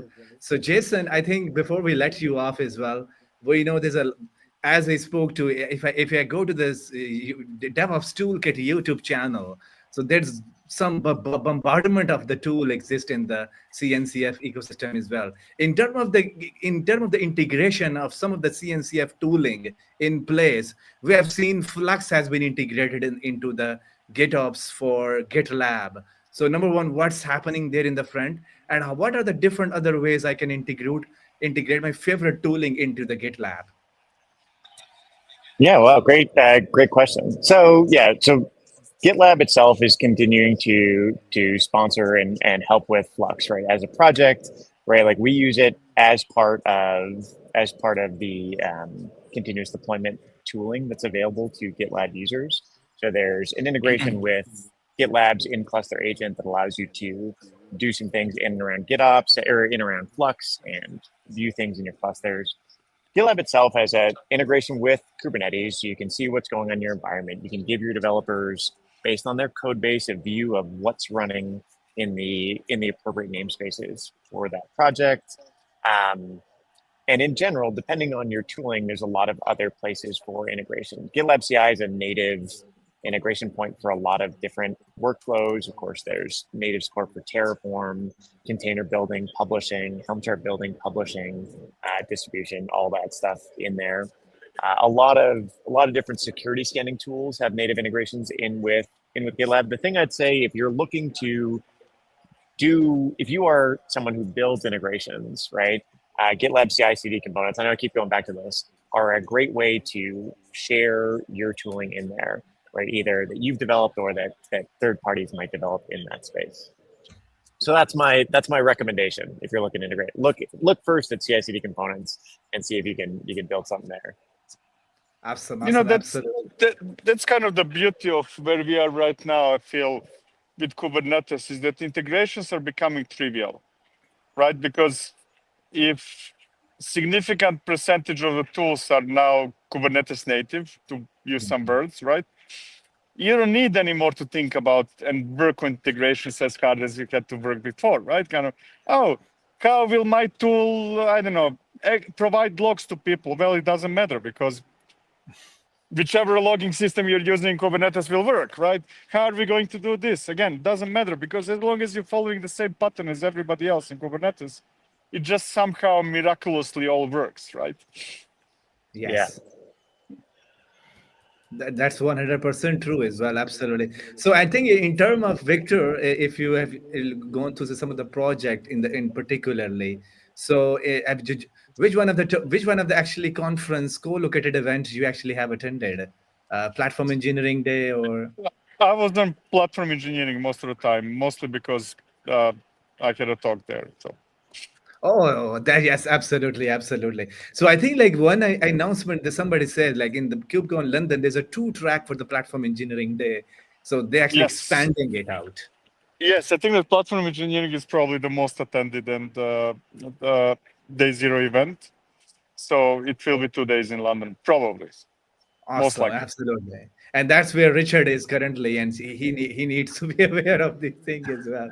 So Richard, Yeah, Richard has no excuse not to come. I don't yes, know. I need to meet this time. When is that happening? I think it's a March or April time frame in 2020. Okay, yeah, I'll definitely Something catch like that. that. Yeah, and Absolutely. you're down to KubeCon because that's in London as well next year, Victor. Yeah, I was referring to KubeCon London. Yeah, exactly. No, Okay. KubeCon I never miss. Kind of, I go to all of them always. Okay, cool. So That is definitely great. gonna meet you there as well, hopefully. Yeah. I That's mean, great. luckily for me, the KubeCon changes location. Otherwise, I would just stay in the venue. Yeah. Why bother going home, right? I mean, you've gone to the trouble of of getting the visa or whatever it is. You might as well stay Yeah. there. Yeah, exactly. Fantastic. Absolutely. So, Victor, like before you joined us, we actually go into the Fermion booth. Some folks actually joined us from the Fermion booth as well. And Nice. when WASM initially came up, some people, folks, oh my God, what's going on? I don't need another ecosystem for the WASM, just for the WASM Pacific technology. And it's bring technologies that work particularly for the WASM. Now we see there's a spin framework, spin cube is coming up. What's happening in the WASM is how this relate to what's happening in containers. Okay, so I think that Vaza made a terrible mistake early on. They're thinking that, okay, they can adopt some other ecosystem or they can build their own ecosystem. That is not going to happen. Simply Yes. because Kubernetes itself is so big that anybody trying to replicate at this moment in time a parallel ecosystem to Kubernetes that's not going to work, right? Because yeah, WASM is great. I think it's amazing, but we still need somehow to manage networking. We still need to manage storage. We still need to do a bunch of other things, just as we do a bunch of other things around containers. And the only reasonable place to run WASM, from my perspective, is Kubernetes. All those previous patterns, like, oh, we're going to run it on Nomad, that sounds very silly to me, right? Eventually, Kubernetes will be replaced by something else, but it is highly unlikely that WASM has the power to replace Kubernetes, right? And if you cannot do that, you need to work inside. And so, really, to me, the main obstacle to adopting WASM is that, hey, if I'm going to change my containers to WASM, don't ask me to change everything. Just like I can just replace my containers in my Kubernetes cluster with WASM, and I need to have reasonable guarantees that everything else that I have around will work. Yes, absolutely, absolutely. And also, there's one other question. I think, like Victor, can you tell? Let's say if we are teaching someone Kubernetes and cloud native stuff, which one of the configuration language or packaging system we teach people today? Because there are so many of them: KCL, Helm, Q. KCL, This. KCL rocks. KCL is my choice. Oh, It's I used all of them for a considerable amount of time. So I was switching. And oh, this project I'm going to use Pickle. This project I'm going to use KCL. This project I'm going to use Q. So I used a bunch of them for an extensive period of time. And after all that time, kind of like I made a decision, everything KCL. I rewrote everything again. And KCL is definitely my favorite. yes. So I think if when Victor is here, I think it's so you. I need to ask a question around GitOps. So it's mandatory when you catch up Victor. So it's mandatory to ask a question around GitOps. So Victor, tell us about one in the technology spectrum as well, and other what's happening right now because Flux, the main company, is new company. I think Contrail Plane IO has been contributing. Stefan is moving there as well. Then Argo CD is basically they have three other companies are contributing into it as well. What you are seeing, like we've seen in the post, like a lot of the bigger organization moving towards Flux. As Jason was there, GitLab integrated Flux there. I think Azure have some integration with Flux. What's happening with these two ways of approaching GitOps? First of all, there are not two ways to approach GitOps. They're the same way to approach GitOps. Those tools are much more similar than dissimilar to each other, right? They're very now, of course, code behind those tools and some internal logic is different, but still, from the user perspective, they're very, very similar, right? The major difference is that one has a web UI and the other one doesn't, right? So I don't have a strong opinion about both of them are cool, good. Yes. And I think like one of the news I can tell people, Headlamp, I believe, actually created a Flux UI. They actually write a blog post. I think quite recent. That's to me that's sad, right? I still don't understand why Flux itself, after so many years, did not come up with the UI. I mean, having an extension in LAMP is great. Headlamp is great. I think it's great what they did, amazing. But I still don't understand why Flux never created a decent UI for itself. Awesome. That's great. So, Victor, there's one other guest that is our field reporter at the KubeCon. Colin is Okay. joining us. Colin, Oh, you put me on. oh yes, Sound you are check. on. Check. Great. Check So, 1, 2. Victor, so is it a possibility you can actually you how far is Colin you from Victor? I don't know. Where is Victor?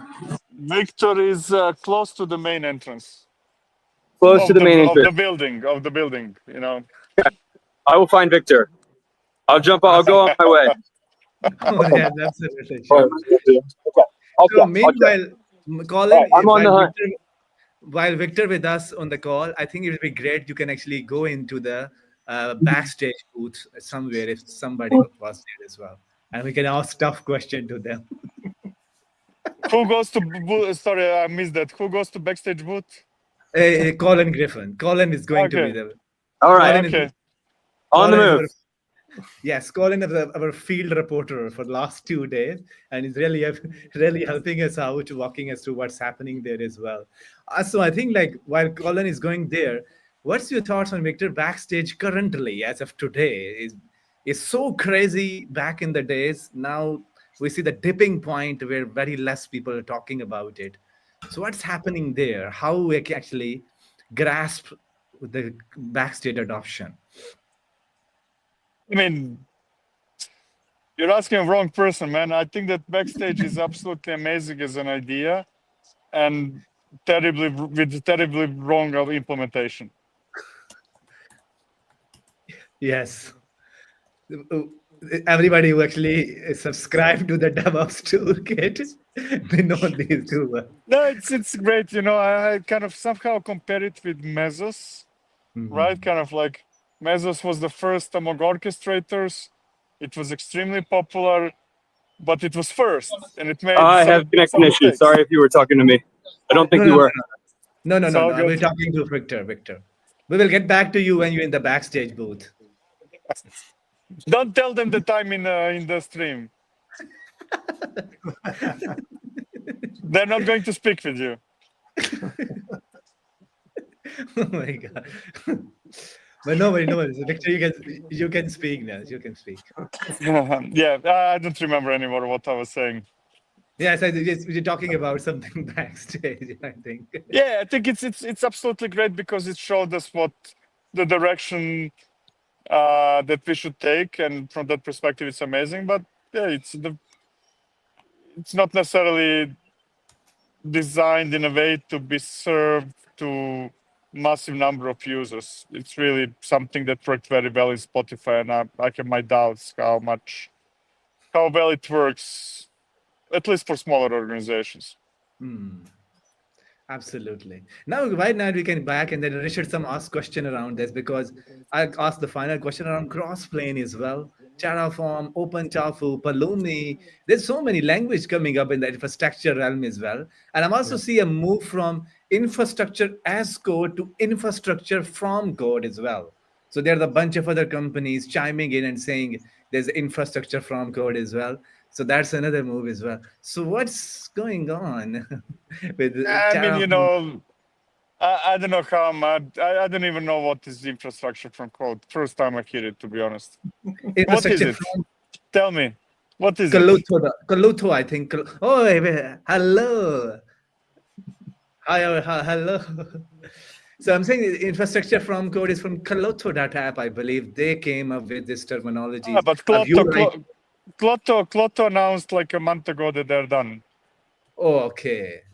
Then this is oh my god. It's going But very well. It's going excellent. Well done. and also, I think there's a nitric framework on that. Samir, do you have any other concept that died recently you want to talk about? Oh my god, yeah.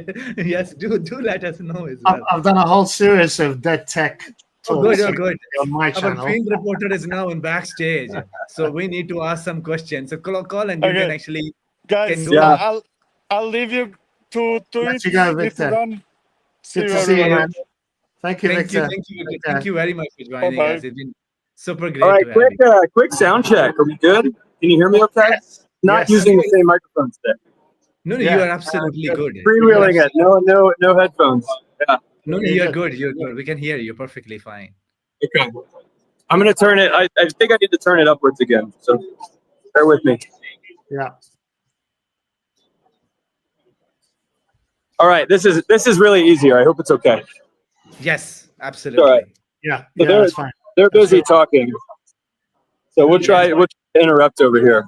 People talking. Yeah, it's just so busy.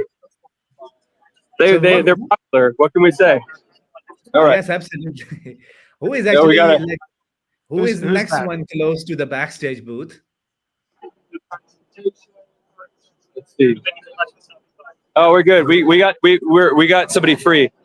So Okay, we're on they are free. five. Great. Is it okay to back to you for a second? Cool. You're not. It's tough to hear, but we'll have a little fun. All right, we're good. We're good to go. Yes, absolutely. Can you What do you go got? to the- Can you hear it? Okay. Hello? Can you Yeah. can you introduce Ask the yourself? question. Yeah. Question number 1. Let's go. Yes, I think what is the latest release and what is the newest feature that recently landed in the backstage? I can talk about some feature stuff that I'm excited about, which is released. Our friend here at Spotify, Mike Lewis, has written a brand new Yarn plugin for when you're working with Backstage. If you're already running an instance, you might find it can be a little bit tricky to know specifically what version of what plugin is associated with whatever your current Backstage version is. So there's this new Yarn Backstage plugin, which means it'll pull it based on what your Backstage.json is. The specifics here don't necessarily matter. My friend Jamal and I did a talk about this 2 days ago. I'd recommend checking it out. It's one of the features we showed. It's a little bit hard to just say off the cuff without my slides behind me, but I do think it makes maintaining a Backstage instance that much easier. Awesome. So in some of the talks around backstage in the KubeCon is really, what are the major use cases you have been seeing people are using backstage in the real production environment? Well, that's the beauty of Backstage, right? It's a little bit of everything. Look at this behind me, and I just scroll through a whole bunch of the open source plugins we have available. You know, every organization's a snowflake. Every organization has different stuff that's most important to them. Yes, this is KubeCon, but there's a whole bunch of different software technologies involved, and people have different things that are most important to them on their instance. So it's a hard question to answer, I'm afraid. Okay, Richard, if you have some question for our backstage team. Yeah. So how's kind of the adoption rate for all of this as well? I mean, it's, you know, all of this kind of stuff is relatively new to people. It's a very dynamic area. It's changing quite a lot and very quickly. But what's kind of the adoption rate? What are you kind of seeing from customers on this? That's a great question. I might pass you more to Patrick here. Yeah. Hello. This is KubeCon Live. Hello. So the question was, what is the adoption rate like for Backstage? What are you seeing statistically? Adoption rate. Yeah, are people? Is it popular? Or is there still a bunch? Are we early in the interest process? Is it? Are we getting heavy adoption? Is it experimentation? Yeah. Very many large companies that use Backstage. It's in the thousands that use it. So sorry. Yeah, I think it's 3,000 is the number. 3,000. Okay. Richard, do you have a follow-up? Yeah, so, and in terms of you know, sort of customers getting used to these tools and adopting them, what's that been like? Has it been easy to kind of, you know, work on these types of tools and, you know, things like Backstage versus kind of how they were doing things in the past, you know, with maybe, you know, doing that manually or using other tools? What's kind of the how easy has it been for, you know, for customers to adopt it? So how easy is adoption of Backstage? Or how have people that experience? Yeah. So it really depends on the existing organization. So Backstage, it brings together your platform or your engineering really and aligns your organization. So if your organization is already quite aligned, it can be a fairly smooth process to kind of get up and running. If there's work to do on the engineering organization, it can be a very long journey in that case. But it's not really about Backstage adoption at that point, right? It's realigning your engineering processes. Yeah, that's very, very, very true. Oh, thank you. Awesome. Thank you very much for sharing all these kind of detail as well. And also, I think before we let you off as well, closing down the new year, what's in the horizon in the Backstage, closing down this year, and also in the 2025 roadmap, what are the newer features we can expect to roll out in Backstage? So what we've been working on the last little bit, the last couple of 1.5 years and so on, and still working on it, declarative integration, we call it. It's overhauling our systems to make it a lot easier to install new features into Backstage. So historically, you've had to integrate new features with code when you install plugins. It's kind of a fairly manual process. It's not as smooth as it should be. It's not a ton of work, but it should be a smooth process. So we've been working on rebuilding the backend and the front-end systems in Backstage to make plugins true drop-in plugins. You install it and you're good to go. So backend system that shipped in the September release this year, a stable version of it. Front-end system we're still working on and hoping to ship next year. Awesome. Thank you very much for sharing all these kind of detail.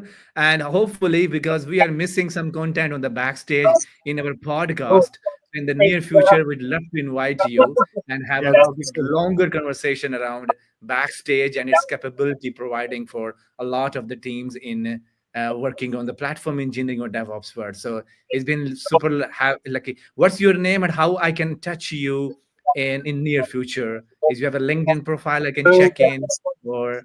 Patrick Olsberg. Okay, great. Got it. Okay, Thanks. Thank you, Patrick. Cool T-shirt, by the way. Thank you. Awesome. Thank you very much. Yeah, for dropping in. Colin, meanwhile, we have a question for you in the chat. Oh no. Yes, Sounds good. I have a question for you. So Vijay Do it. Kumar is asking, what's the new aspect of platform engineering distinguish it from DevOps? Could you share Ah, example from CNCF project? Could you share example from CNCF projects? share an example from a CNCF project. So we might need to clarify that one. What do we mean by an example from the CNCF project? So basically, he's saying like how the platform engineering is different from DevOps, and Yes. what are the newest project that is particularly around platform engineering, and that we can say, no, this is they are different from the DevOps world. So we can Gotcha. talk about our platform engineering working groups aspect of the thing. I think that could be a quite natural to this question. Gotcha. 100%. So platform engineering is really not a new concept. It has been around for a long, long time. And I'm looking at the map as we're talking as well, so I can go find our next folks. Yes, It is. telemetry. It is. It's been around for a long time, but it's kind of the evolution of the strategy of how we define IT. How do we define our IT strategy as more of a product? It's kind of the socio-economic and it's the human systems. It's the code and other systems that we're in the way that we're bringing them together to provide specific capabilities to our users. DevOps is one practice that we're hoping to strengthen and enable by leveraging platform engineering. So you could say that it's a sub-practice. You could also say that platform engineering was born out of DevOps, but platform engineering is not DevOps, right? But it is the ability to bring the different systems together to be able to provide to engineers like DevOps and provide the right tools to developers and provide the right tools to QA teams and dev teams and help isolate them away from underlying things like the infrastructure they're going to be using, what database orchestration platform might be used under the hood. If I'm a developer, I just want a database. How do we actually provide those types of features? DevOps is more focused on the build pipelines and the toolings and things there, but more importantly, it's the interaction between operations and dev and what that overlap looks like, right? So platform engineering is just a broader practice that has a little bit more of a product mindset that helps us have some language to bring this stuff together. We were talking this morning, and one of the important things about platform engineering is really acknowledging that it is not a new concept, right? But because it has become a new conversation, it's actually giving us the ability to bring attention and help. Sorry, I'm in the way. It's helping us bring new attention and new energy to developer advocacy and just the concept of being able to invest in the top down in the abilities of our teams to function, as well as communicate that up to leadership so that they actually understand the material benefit and the value of investing in those things. And if you don't have a DevOps practice or understand how you develop software, then you will not be successful in implementing a broader platform engineering strategy. I hope that fits a little bit. The projects, related to the projects and some new things related to platform engineering, I'm really, really interested in some of the new WASM tools. And I can't believe it's escaping me because I was trying to say WASM to get the thing in my head. Flatcar. I'm really, really interested in Flatcar because I want to be able to provide capabilities like WASM, but from bare metal up and have a little bit more control of the infrastructure. So as a platform engineer, I need those tools. Another one that I'm interested in is open feature. I would like to leverage open feature for more than just front-end feature flagging. I actually want to use that for back-end capabilities and abuse it, but I'll break it later for that. Another one that's really relevant that people might not be aware of is they just announced Helm 4. So if anyone's using deployment or doing things and deploying them by Helm, Helm 4 is coming out, and it's going to be a rewrite of the engine, but they're going to maintain all the existing functionality. They're just going to make it stronger. And so I'm really excited about that because the majority, oh, it's getting loud. I might need to switch to a microphone. The majority of the conversations that we hear related to deployment of applications and people adopting Kubernetes are now becoming third-party tools that are shipped via Helm and other manifests that are being provided by by software vendors. So teams are trying to figure out how to put Kubernetes in place just so they can run somebody else's tools. And by leveraging that Helm lifecycle, it helps us stay closer to those manifests and those configurations, and provides an interface for configurability that we can use to consume those products. So I'm really, really, really excited that Helm is getting some more attention, because it's been a really, really important project for us as platform engineers, as we're trying to provide ways for teams to spin up capabilities on the fly by just Helm installing clusters, or Helm installing clusters, or Helm installing tools, or Helm installing bundles of other tools, or our application manifest to be picked up by Argo and managed. So Helm is a very powerful tool. So I'm glad that's coming. And then finally, the last one is YAML script. Don't throw up in your mouth a little bit. I know a lot of people have when we've talked about it. YAML is amazing for people that don't know how to code and need powerful templating and need powerful configuration interfaces that are predictable and easy to read. But for our operators that don't want to necessarily be told to code or learn how to write an operator in Golang or do something there, it's a very real thing. People don't want to do that. YAML script may give us as platform engineers a way to give them a programmatic interface they can use alongside all of the configuration and other tools that we're familiar with. So really excited about YAML script as far as providing a language to use as an enhanced interface for some of our systems. Awesome. So Thank that's you. a long very answer. much. Sorry. That's absolutely. Vijay, if you have any question, do let us know as well. Meanwhile, Colin, we want to hang out with some open telemetry friends there in the project pavilion. So that would be a cool one. I am next to Spotify. Do you want me to talk to Spotify?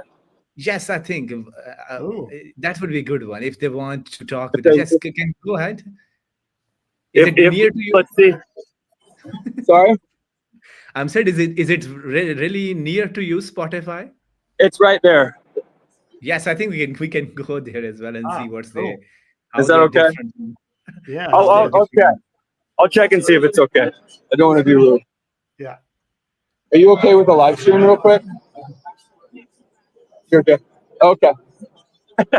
They're grabbing me someone. I'm gonna follow Blair. Okay. Awesome.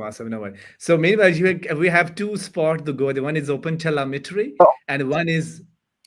They're putting Andre on the spot. Okay. So this will be fun. Hey, Andre, let's go back to the booth. Sorry, this is a little rudimentary. We're completely unprepared for this. Hey, everyone. There you go. Hello. This is Andre. We'll go back to the booth and give you a backdrop. Sorry to put you on the spot. That's okay. Yeah. All right. Let's start here. So we're on KubeCon Live. This is Cloud Native Podcast. Oh, there we go. We're at the backstage booth. Let me get you in there. I'm still learning. I'm new at this. All right. We can barely hear, so let's speak loudly. I'm going to try my best. All right. Sounds good. Hello. You got questions? Yes, I think. Can you please introduce yourself to our audience, and then we can ask some question to you as well. Sure. So I'm Andre. I'm a customer success engineer at Spotify. I've been part of the Backstage project for a couple of years now. Contributed a bunch of plugins. Azure DevOps is probably the most popular one as of right now. So that's a little bit about me. I'm also a community plugins maintainer. Awesome. Thank you very much. So can you tell us about what are some of the use cases people have been using Backstage for some of their business use cases, and what are the newer capability that you have introduced that really reflected for some of your customers? Sure. So at its core, Backstage has a software catalog, which helps allow organizations to sort of tame the chaos of ownership of things. So that's like one of the common use cases we see is like we have services and repos all over the place and we don't know who owns them. So Backstage allows them to like organize that. The other big feature is being able to standardize the sort of like building of services. Often organizations, when you need, as an engineer, you need to create a new service, you go copy an existing one and rename a bunch of things. You can use the software templates and Scaffolder to standardize that so you get a consistent result from it. So like those are the two big things that we often see Backstage being used for. I would say some of the new exciting things going on in the Backstage world is the community plugins repo. We have 80 plugins in that repo. We're working with Red Hat and several other organizations building that out. So that's been really awesome. That started in April of this year, but it's still pretty fresh and like seeing a lot of activity. There's a really cool Copilot plugin that someone contributed. So I'd definitely go check that out if that's something that interests you. And then I think the other big thing that we're doing is making it easier to build and deploy Backstage by making it so that you don't have to write nearly as much code. So you might hear the term new backend system being thrown about in the Backstage world. So that's one way we're doing it, as well as the new term, the new front end system, which is making it a lot easier to do front end things without having to write a bunch of code. Awesome. That's great to hear. Richard, you have some question for our guest? Yeah, what's kind of been the latest stuff with you guys, and in terms of sort of engagement with customers? What are people kind of talking to you about? What are developers sort of what sort of conversations are you having with them? So, give me a bit more examples of what you're looking for. I heard the question, but I'm trying to get a little bit more context. Yeah, just I mean, Richard was. Yeah, I was just saying, just in terms of kind of the conversations that you've been having at your booth with developers and customers, what kind of things are they sort of talking to you about? Yeah, so I would say the standardization that I talked about earlier, be able to scaffold things out, but like in more complex scenarios. So like the thing I described was like just building the code. They're interested in like deploying it sort of all the way to production and that type of things, or more complex orchestrations of it. So they love the software templates. They're wanting to like see more support for complex patterns. That's one thing that I'm hearing a lot about. One other thing that we're doing, and I'm not sure, commercial things, is that something we can cover? Say Portal. Sure. So we also are now doing Portal, which is our SaaS offering at Backstage. And that's the other conversation we often hear is like, we're really like Backstage. We see a lot of value that it could give us, but we don't have the resources to run it ourselves. So that's where Portal comes in and is our sort of like SaaS offering for Backstage. So you get a URL and we run it for you. Awesome. Right. Fantastic. Awesome. Thank you for that. That was really good. Thanks for wonderful insight. Looking forward to it as well. Thank you, wonderful, for sharing your insight. As always, it's been great to hang out with you. Thank you very much for your joining us in our YouTube as well. Thank you. Have a wonderful day. You're welcome. Thanks, everyone. Have a great day. Cheers. Awesome. Thank you very much. Thanks, Andre. Catch you later. All right. Now we get to move on. Yes, open telemetry. And between, when you actually walking there, if you spotted Azure booths, Microsoft Azure. They're going to be on the far side. Oh, hey, these guys are important. Oh, these guys are important. What's up? Yeah, absolutely. I know that. You are. We're Construct, Instant GitOps platforms, cloud, data center, AWS, CBO, GCP, Azure, doesn't matter. Whatever you're doing, you're spending way too much time on your platform. Construct with the KubeCon platform, one boop, and you got a full IDP like that. Nice. Awesome. Boom. Wow. He has got some great marketing skills, I believe. That was a great the whole project was called Cube Simplify, I think, right? Yes. Yeah. That was a great old news. Yes, I think in Azure, I have a friend called Richard Hooper, and I believe you might know him, but his name is Richard Hooper. If you came across Richard Hooper in the Azure booth, that would be a great one. Yeah, I'll head that way. Yes. We're skipping open telemetry, right? Yes. Because now I'm going away. Yes, you can first go into the Azure booth as well. We need to check what they are doing as well. Man, I almost had a DJI camera for this. I borrowed it, but the app is a gigabyte, and the Wi-Fi here isn't so great. I can't believe there's a gigabyte app for Android. That's insane. Oh, sorry, guys, I'm an Android user. Big whoop. Oh, that's okay. So am I. No, but your gears, not an Apple fan at all. Let's start that fight today. Yeah, and I use WSL on Windows. That's how cool I am. Yeah. But let's see. Let's go find it. So Colin, as you're walking, what's the day been like for you? Oh, it's been insane. Everyone looks like they've been hit by a truck. So I don't know if that's I don't know if that's the parties. That's a typical, I don't know if it's typical day 4. Oh my god. I've been going I got here last Thursday and decided for some reason that I should go to Rejects, the Cloud Native Rejects, which was awesome, by the way. It was maybe the best hallway track so far. But that means I've been conference lifing it since Saturday, nonstop. So I feel like I've been hit by a truck too. Let's see. All right, where is Azure? That was a great question though. But it's really good energy today. I think we're seeing more people on the vendor floor today. It's a lot more crowded for sure. Right. If anybody in the audience has any, if you go to conferenceparties.com, that's one of the staples of KubeCon. You get to see all kinds of great evening activities. If somebody wants to let me know which one I should go to because I cannot decide, that would be awesome. Which one be also Viz booth? I think they have a very wonderful booth there. I think right behind you the Viz booth. Yes. The Wiz booth. Yes. Can you just share how cool it is, their booth? It is maybe I have 2 favorite booths so far. And that's the Wiz booth diner. They're calling it the diner, as you can tell. And that's where they had Elvis yesterday when we were on the stream. They're giving away, let's see, they're giving away donuts. And they're also giving away sneakers, I believe. Yes.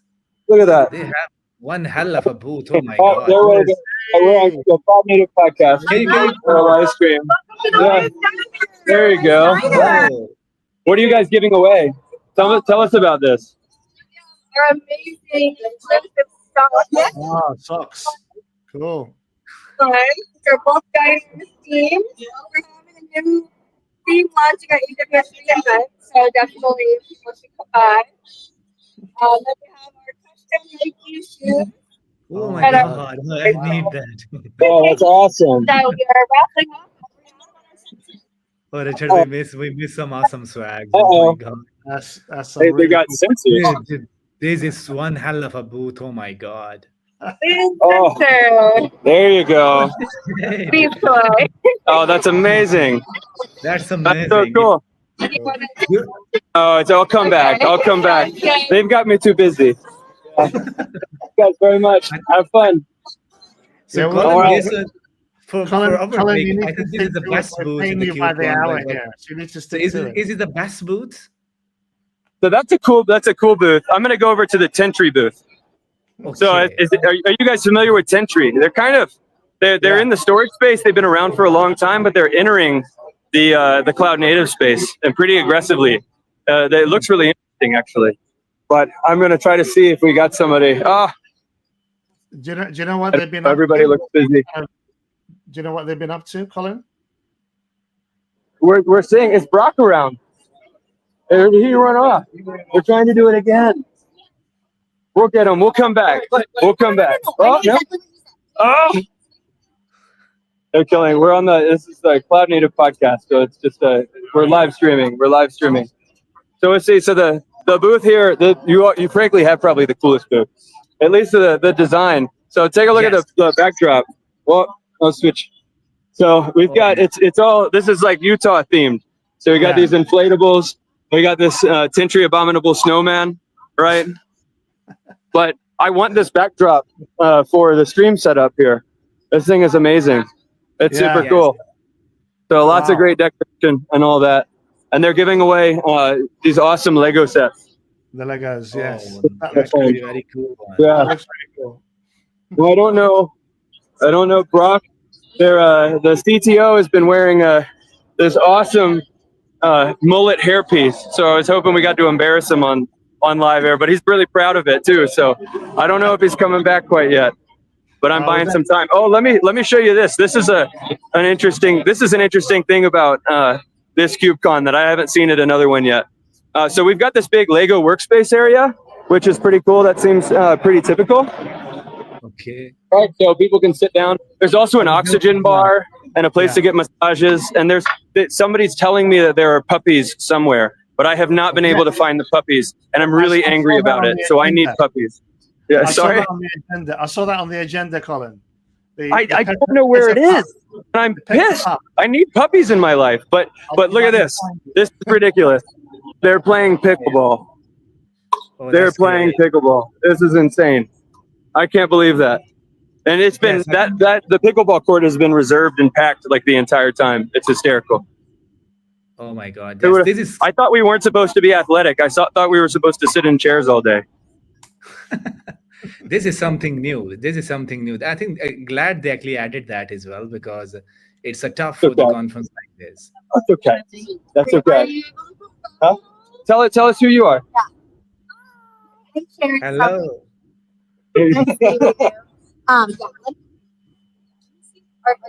I'll try to circle around. No promises, but I'll try. It depends on what they want. I'm just on their whim. Yeah. Thank you. No problem. But the good thing is we're right next to the Azure booth, so I don't have to walk far, even though my feet are sore. So who am I looking for again? Is Richard Hooper. Yeah, but there was a person. There was a name. I am at the Azure booth. I just got to know who to ask Can for. you go there? Can you go there? Can you go there? Can you? Who is actually at the booth? Can we see them? Can you circle your camera there? Yes. Can you ask somebody if Richard Hooper is in there? Oh yes, I can see the Richard Hooper. I can see it. Can you go straight to that person, the red hat, and then can you go straight? Yes. So what was the name? Richard? Richard Hooper. I think can you go into the booth? He's actually standing there, I believe. Which one? No, I do you think, see? in blue shirt? Can in blue shirt? It's not Richard in the blue shirt, I don't think. Okay, I think okay. But usually, can you go there and can you speak to someone? Is Richard Hooper in there? Because he posted on the. Let me check. What is Richard's last name? I'm telling you, right? Yes, Richard Hooper. So his Twitter handle is Pixel Reward. So I think he's there. I see he posted on x.com 55 minutes ago. So he's been there, I believe. Yeah, you might just not be here at this second. Yes. Is the booth is busy? Yeah, the booth is pretty busy. Yes. See, Usually I gotta find somebody though. Let's see. You don't know the last name, or what's the last name again? Richard Hooper. Hooper? Yes. Okay. Let's see. I will try to ask. That's somebody from Redis doing a demo. Excuse me, guys. Richard Hooper around? They haven't seen him. Sorry, we're on KubeCon Live. We're just trying to catch some of their friends by surprise. That's all right. I appreciate it. Yeah, he's not around. Should I try again, or do we go try to talk to somebody? Yes, I think is it possible we can catch with some Azure folks if they want to talk about anything? Yeah, I can try. I'll try to find someone. Is there anybody I can talk to on a live stream, if that's okay? Cloud Native Podcast. I don't know. Yeah, it's one of those like media situations. They gotta ask and like get legal and all that stuff. I get it. I totally understand. Yeah, it's just like letting people promote. That's all cool. Thank you. They are very rude, so that's okay. So we're not going to talk to Microsoft. Oh, no worries, no worries. Now the next journey is open telemetry. Open telemetry. All right, we're going back. You really just are trying to get me to burn calories, aren't you? Yeah. See. Oh, we got to go back this way. And Richard, meanwhile, do you have any wishes? I was just going to say to Colin, he's got to do his 7,000 steps today, definitely. Yeah. Again, just like yesterday, my wife would be very proud of you, not me. Yeah. Your health app is going to be very happy with you. So there you go. She might actually let me do this again because of it. No, but I can tell you, there's a lot of the people enjoy this format because of you. This is a really new format of enjoying the live stream from home. That's been really good. Yeah, We appreciate your time. I think that's tons of appreciation for you because this is going to be a next level. Oh yeah, we're gonna make this a staple. Yeah, yes, definitely. absolutely. Sam, are you going to be at KubeCon India? Yes, I will try. I'm actually working on some visas. Hopefully, I will try out to be there because it's just around the corner for me. I hope so. So I'm gonna have to be there then anyway. Oh, that's good one. That's good one. Yeah. We might be. We'll have to do that. We can actually. If I'm unable to join there, then you need to do the same thing. Our field reporter in KubeCon India. There you go. Yeah, I'll do it. I'll do it anywhere. We'll get Richard out there too. Yes, absolutely. Yeah, that would be cool. I'd love to do that. Yeah, Richard, you said you used to be with Sousa, I think. Yes, I used to. Yeah, I joined them in 2016, and then I was there for a couple of years. Yeah. Oh, that's awesome. We do a lot of work with Rancher. You might have known that. I'm not sure. Yeah, it was before the Rancher stuff. An OG. Yeah, this was One of those Flash guys. Yeah, when the whole Docker and Kubernetes thing started coming in. Let's see. I mean, I'm going to check what the number is. So some of these booths, they're rotating, so that it's not always the same person at the booth or the same product at the booth. Okay. So let's see. Hotel. Where's Hotel? Oh, I don't like that. Is OpenTelemetry not a project? I think it's a CNCF graduated project. I don't know if they might have a booth or not. Oh, I don't see it. I actually don't see a booth for it. Is it? Did they change the name? Is it? Hotel might be. I think they usually call it Hotel.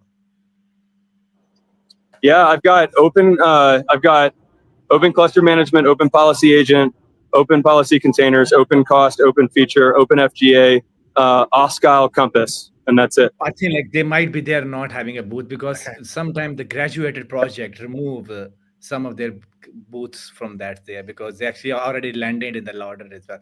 Who's the commercial support folks behind it? Or is there one? Dynatrace might be there actually have something in OpenTelemetry, and there are so many other companies as well. Oh yeah. I think there's one other companies, but what you can do is like, let's say if OpenTelemetry we can't hack out it, you can go to the test cube booth. Test cube. What is it? Yes. All right. Let me share the name of the project. I don't see a test cube booth either, unless it's a testcube.io. Testcube.io.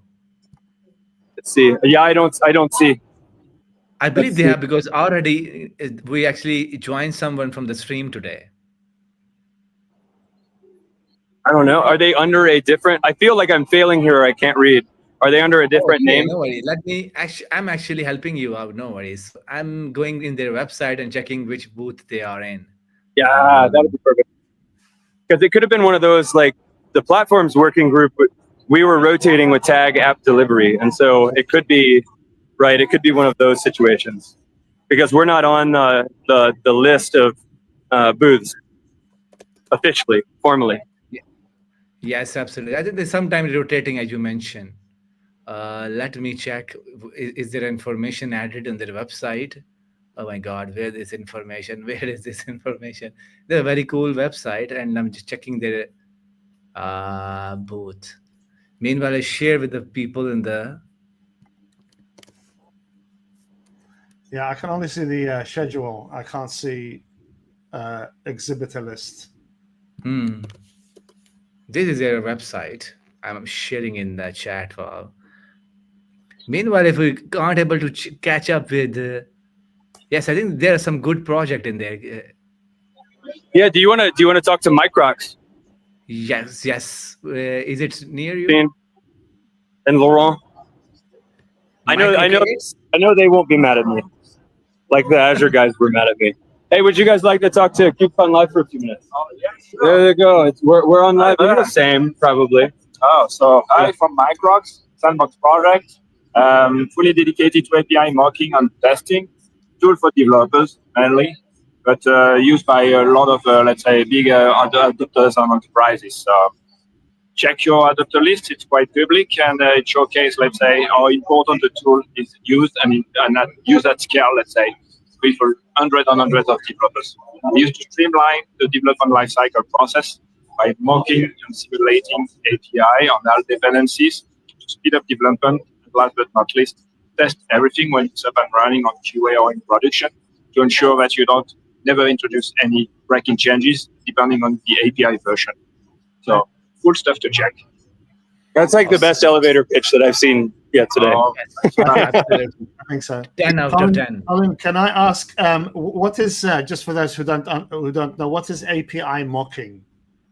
Yeah, good points. Yeah. So mocking is just a way to simulate a backend service, for example. So let's imagine if you are a front-end developer, you can mock simulate the backend. Don't need to wait for the backend to be up and running, or at least maybe it has not been developed so far, and then Microx can simulate it, which means you can start developing the front-end application without waiting for the backend to be ready.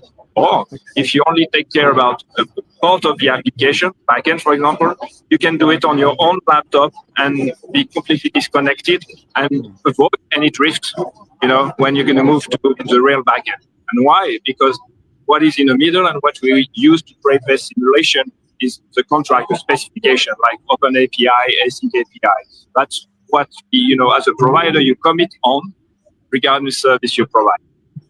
Okay, and Awesome. how Great. I was just going to ask, how does Microx actually do that? How does it actually achieve the mocking or the emulation? So sorry, how do we do what? The simulation? How do you achieve the mocking, the API mock that you do? How does Microx actually achieve that?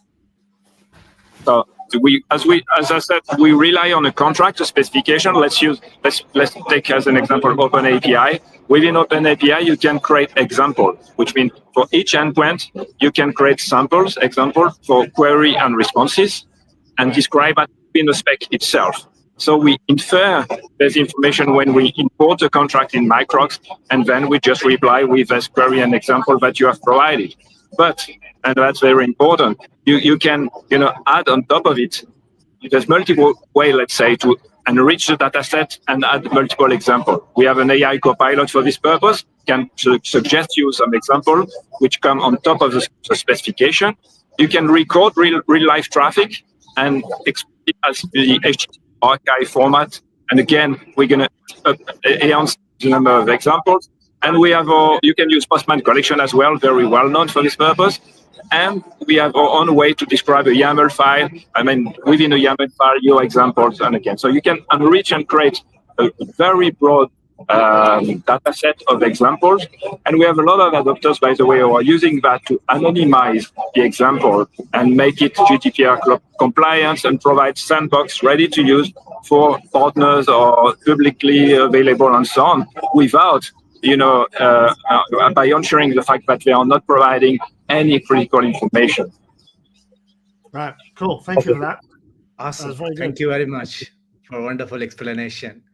We Awesome. really look forward to the project. Awesome. Thank you very much. Thanks to you. Yeah, I'll send you the recording link. Yeah, thank you. All right. Colin, can you go into if you can look at this KEDA or Prometheus somewhere near you? Look, we found somebody. I swear I'm not stalking him. Oh man. How you guys doing? Oh no. It's good to see you, but I got It's him again. you said KEDA, right? Yes, KEDA. Oh, there's a talk going on. I better not scream at them. Okay. Was I near it? I thought I was near it. We're gonna try to find it. They're doing a presentation stage over by the project. All right, we're gonna find it. You'd think I'd have them memorized by now, but there's a lot of CNCF projects. Yes, I think they actually announced. I think there's 350 of them, I believe, because they announced it today. How 350, I believe. Oh my God, there's so many. That's a lot of choice. Yes. All right, KEDA. I've seen it, so I hope it hasn't rotated off. No. I definitely saw it. I think it's one of those rotating ones. Yes, might be. I think they have some dates for booth. Like not everyone has a full 3 day of open source project booth. I think that's another problem. Like some project don't have all 3 days of booth. Yeah, some of us aren't cool enough. Hmm. So meanwhile, Richard, do you have any opinion where we send them our field reporter, even at the GitLab booth? I was just looking at the so there is a list of I think it says who is attending. So I think the list of everybody's there, and OpenTelemetry is listed on there, but I don't know what that means. It's because there's no detail of if they're in a particular hall or location or anything. It's just a general list of who's attending. Yes, I think that one of the I'm saying sometime some project has one day of booth activity, so that they might not have today in the booth. So Okay. that's another problem. So Yeah, meanwhile, I I think there's yes, no so- detail as to where it is anyway, so I can't find anything in terms of yes, I location. think Colin, now it's up to your choice where you should go, but I think what we can do is we can go to the GitLab booth. Yes. Okay. Am I finding one of your interviewees? Let's see. H1. Where are we here? Let's go. Oh, it's in. Is it? Okay. CH. All right. So it's down at the bottom there. Okay. All right. I know where to go. Okay. Yes, I didn't get a chance to go. I didn't get a chance to go ask them. So I hope think they're usually meeting people.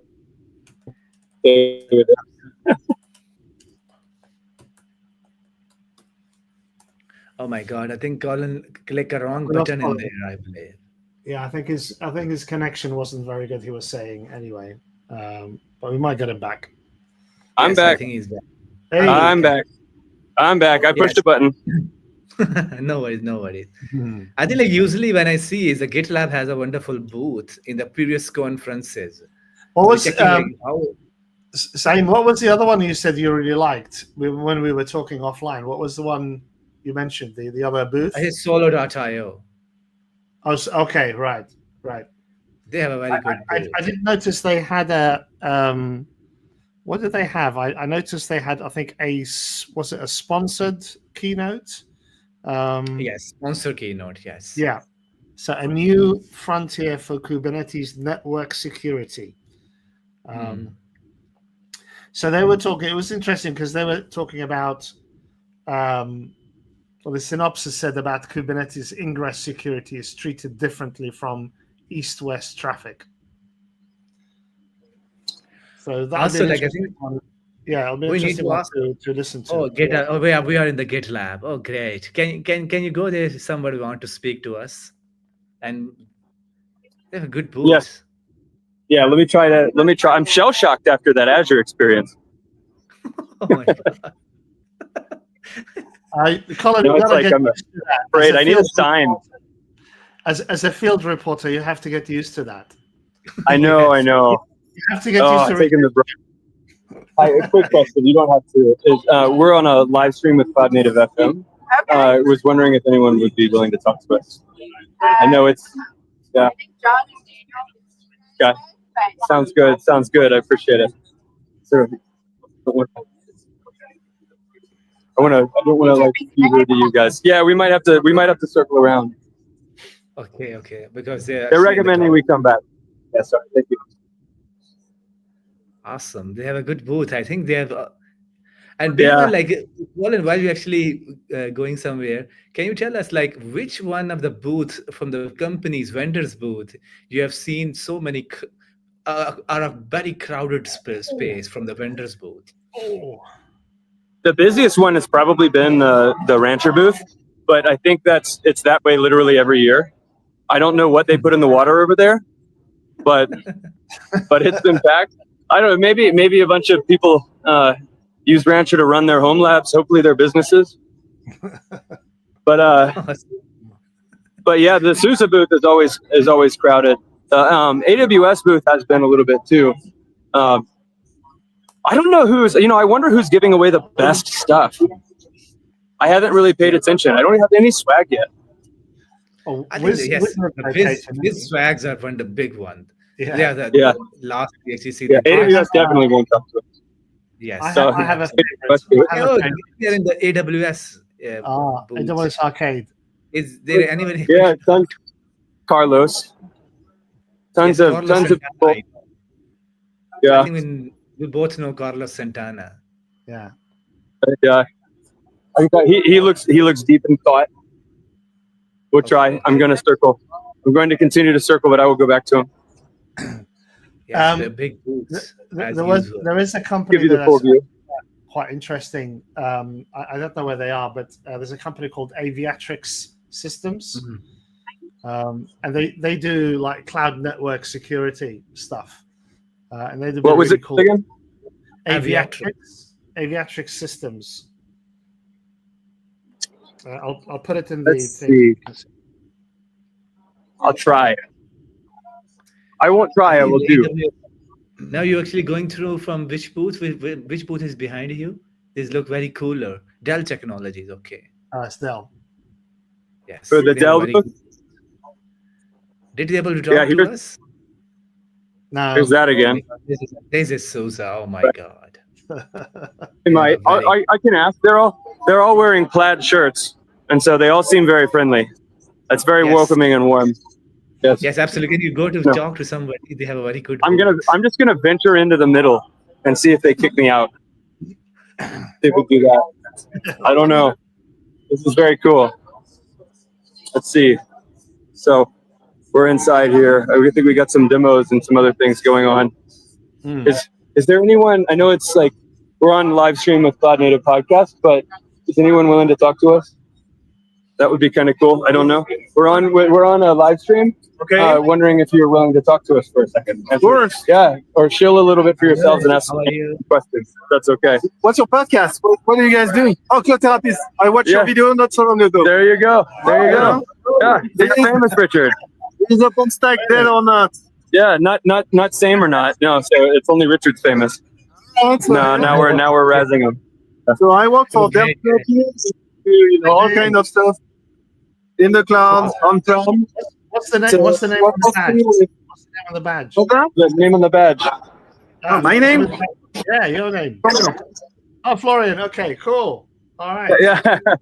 And I'm talking tomorrow, so you can watch the replay. We're gonna talk multi-site, HA, storage, KubeVirt, name it. KubeVirt. I'm a big fan. Yeah, I'm a big fan. Yeah. Yeah, use it a lot. Cool. It's awesome. Any questions, guys? Richard, what about you? Questions? Yeah, I have a question. So Florian, I know you guys are kind of doing a little bit more around sort of AI at the moment. What's kind of some of the latest Dell solutions around AI and generative AI?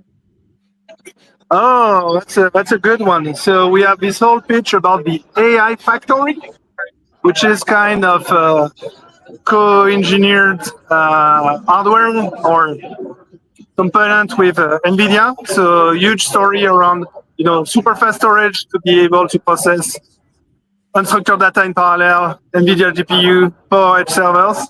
And so that's the big thing, AI factory. So go Google AI factory Dell. And myself, I work a lot with Red Hat OpenShift.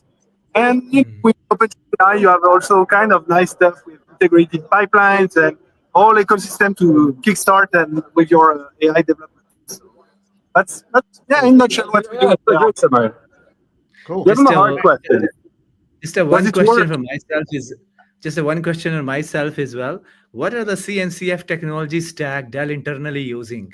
Which one of the technology for the CNCF landscape Dell is internally using? So first, KubeVirt. First, we contribute to the open source. Okay. Likely, maybe never enough, but we are tailoring some of the the governance through Kubernetes, what's next in the spec and such kind of thing. And internally, we have I guess everybody, within our gear and software, we have a container runtime, Kubernetes runtime, usually using Arcade. And so when you buy the appliances, there will be a thin, lightweight, curated Dell distribution based on top of Arcade. Nice. Well, Arcade 2 and then OpenShift. That's like crossing streams. No, it's because the offering with OpenShift is we do kind of hyper-converged infrastructure. So you can go and buy OpenShift or Precan. But for within the appliances, we have this lightweight distro. Got it. That's a great choice. This one is not exposed to customers. How it works internally. Got it. Have you tried Harvester? They're big I have a adopters of video KubeCon. with Do you? Dell storage and Harvester. Oh, that's huge. That's so huge. Another I'll time. send Yeah. the link to the cloud. There you go. All right. Susan would be proud. Awesome. Thank you so much for your time. Thank you, guys. Yeah, I'll send you a link. Yeah. All right.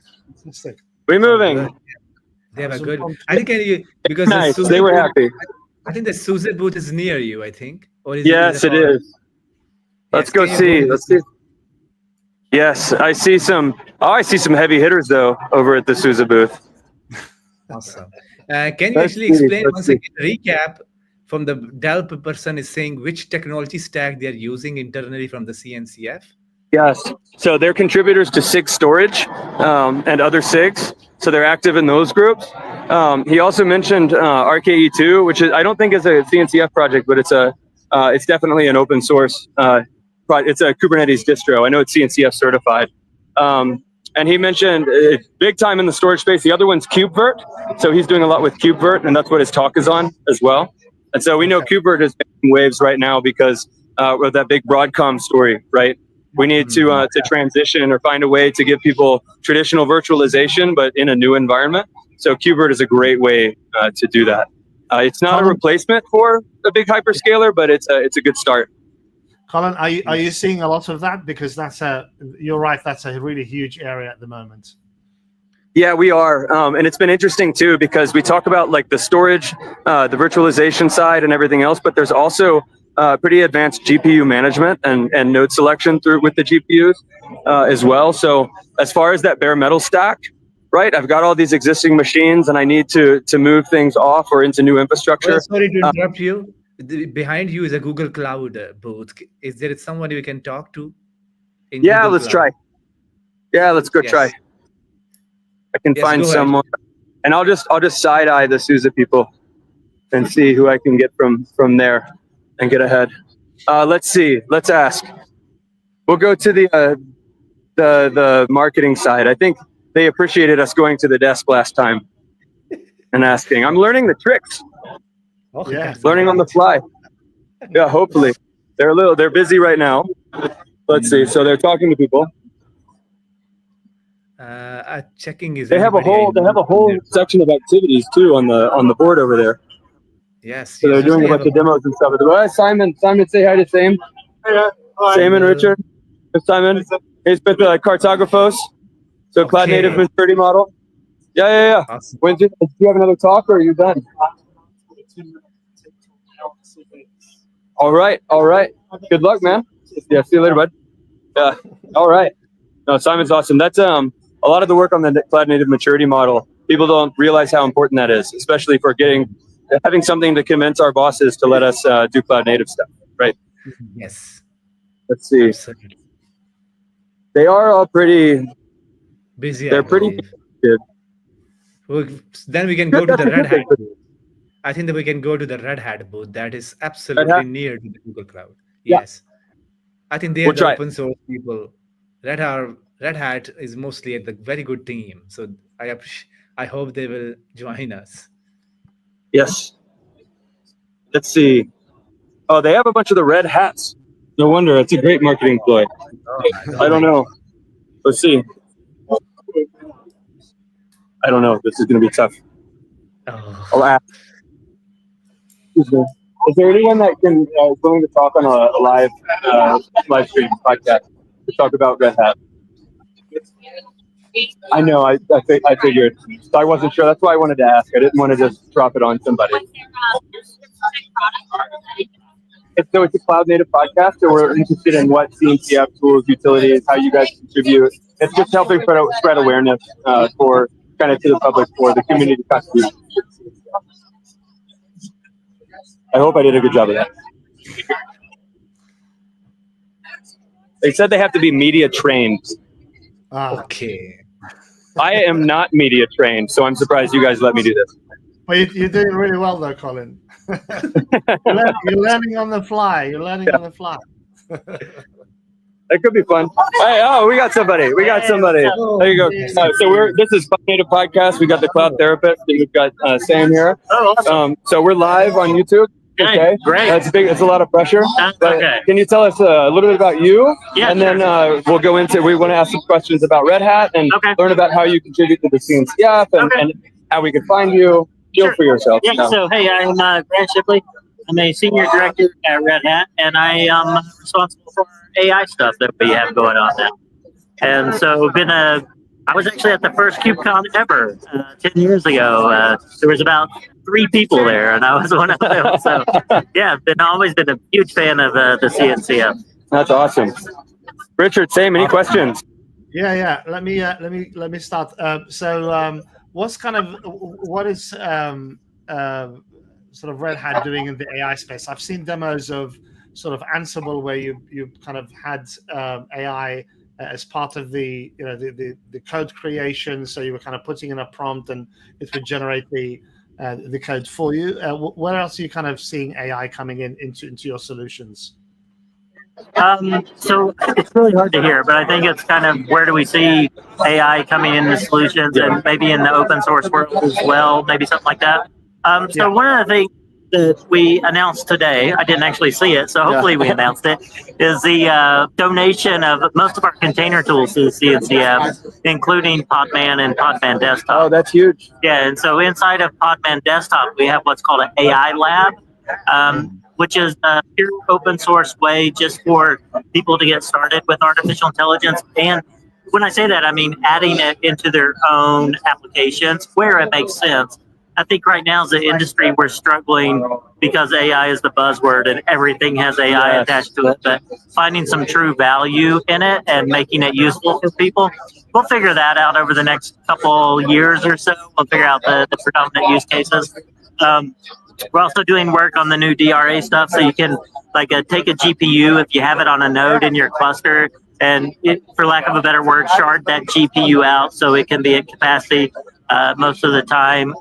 Do an automatic discovery of GPUs. Think of LSPCI on Linux, but doing that in a Kubernetes cluster to really make it easier if you do want to run accelerated workloads to take advantage of those GPUs. So we're doing a lot of stuff.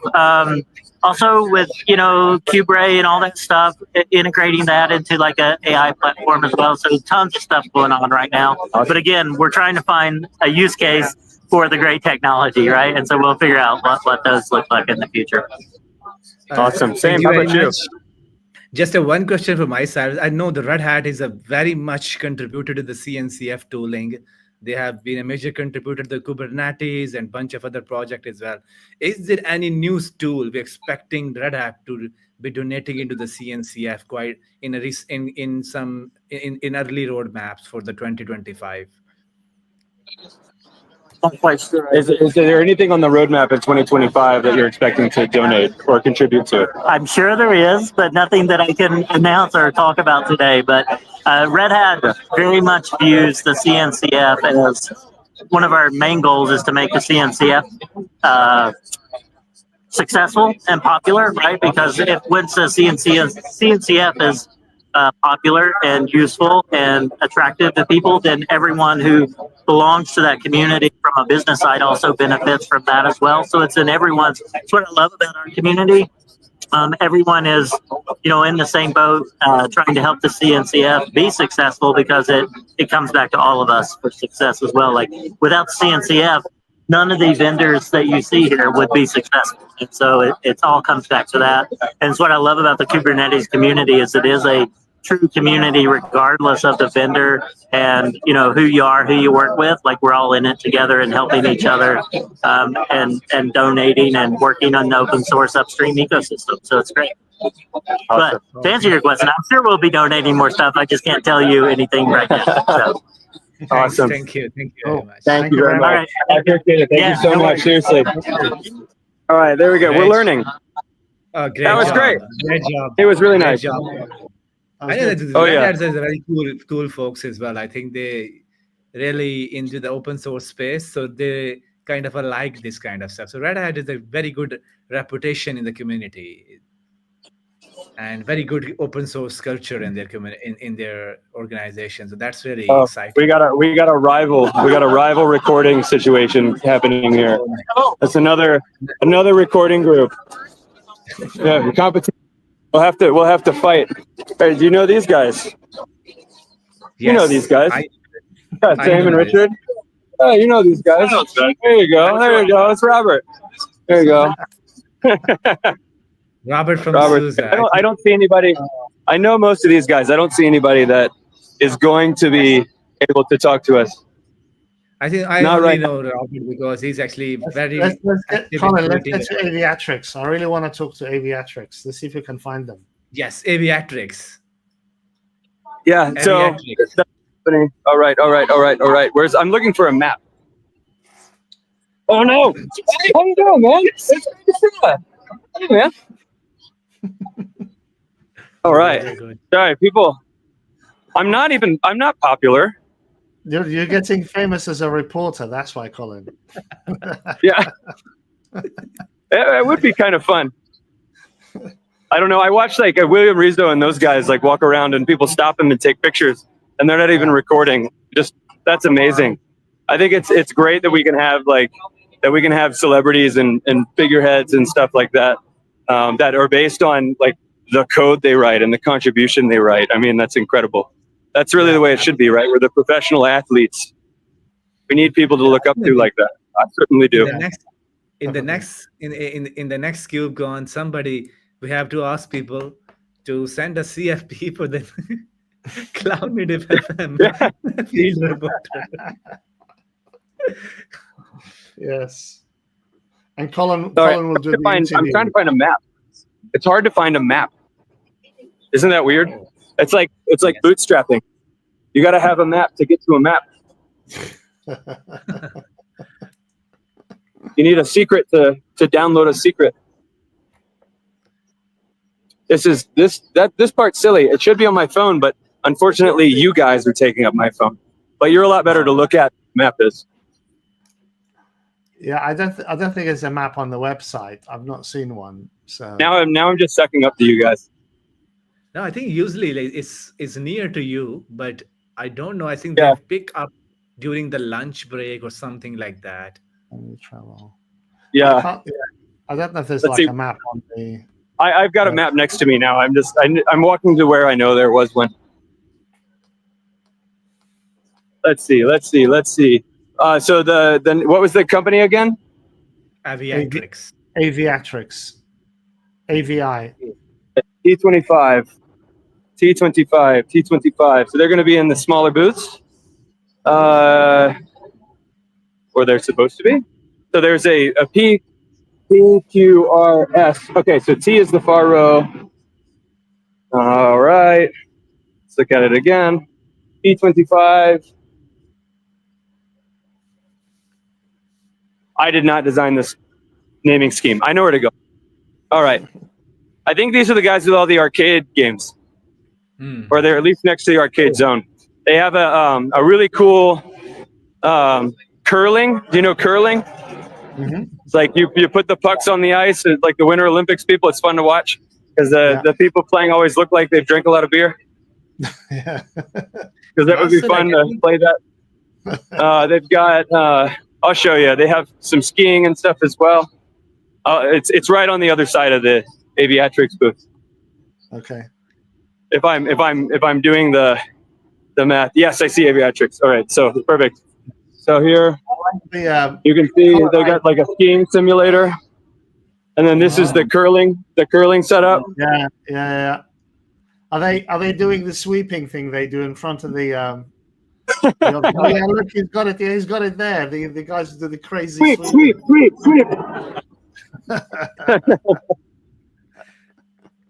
Oh, they're not very crowded. We're here at Aviatrix. So you got some good. ready. Yeah. Yes, we can need to talk to someone. That's the one. Hi.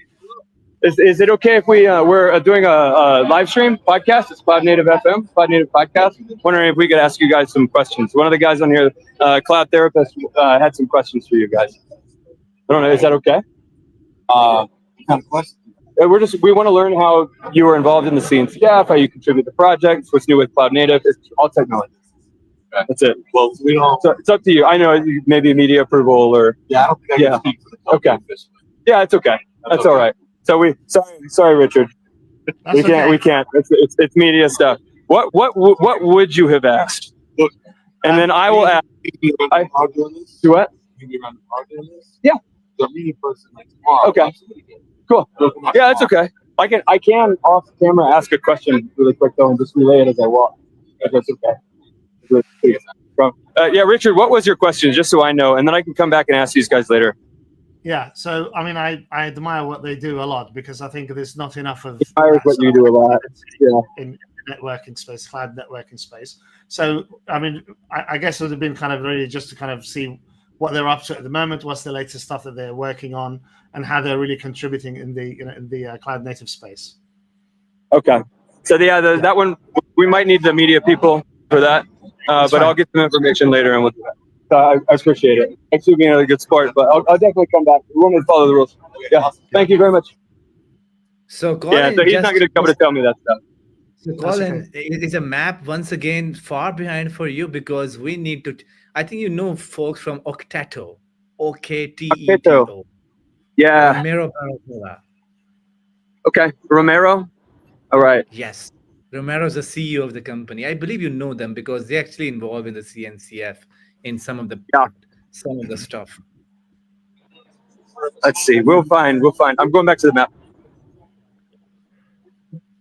So I think next time I'll send you a copy of the map. Yes, I think what we learned today is that there's a lot of media approval needed to talk to the people. Yeah. I think I just look scary. Yes. If I was a little cuter, then I think we'd have an easier time. Yes, I think let's say if we do it again on KubeCon London, we need to fine-tune companies and send them an email before going to the KubeCon. Yes. Yes. Yeah, we have to get it in triplicates and get the CEO to approve it and get the lawyers to approve it. Pre-submit the questions. I tried to go around earlier and ask ahead of time, and they were still giving me the same, like, "Oh, I don't know. We need to ask a media person." Yeah. So, Octeto, I don't think has a booth. Is there? Okay. Unfortunately, so maybe they don't, or maybe it's another name, like an umbrella. OKTETO. I believe they're not actually having a booth this time around. Yes. Yeah. I think what we can do is we can go to the two other.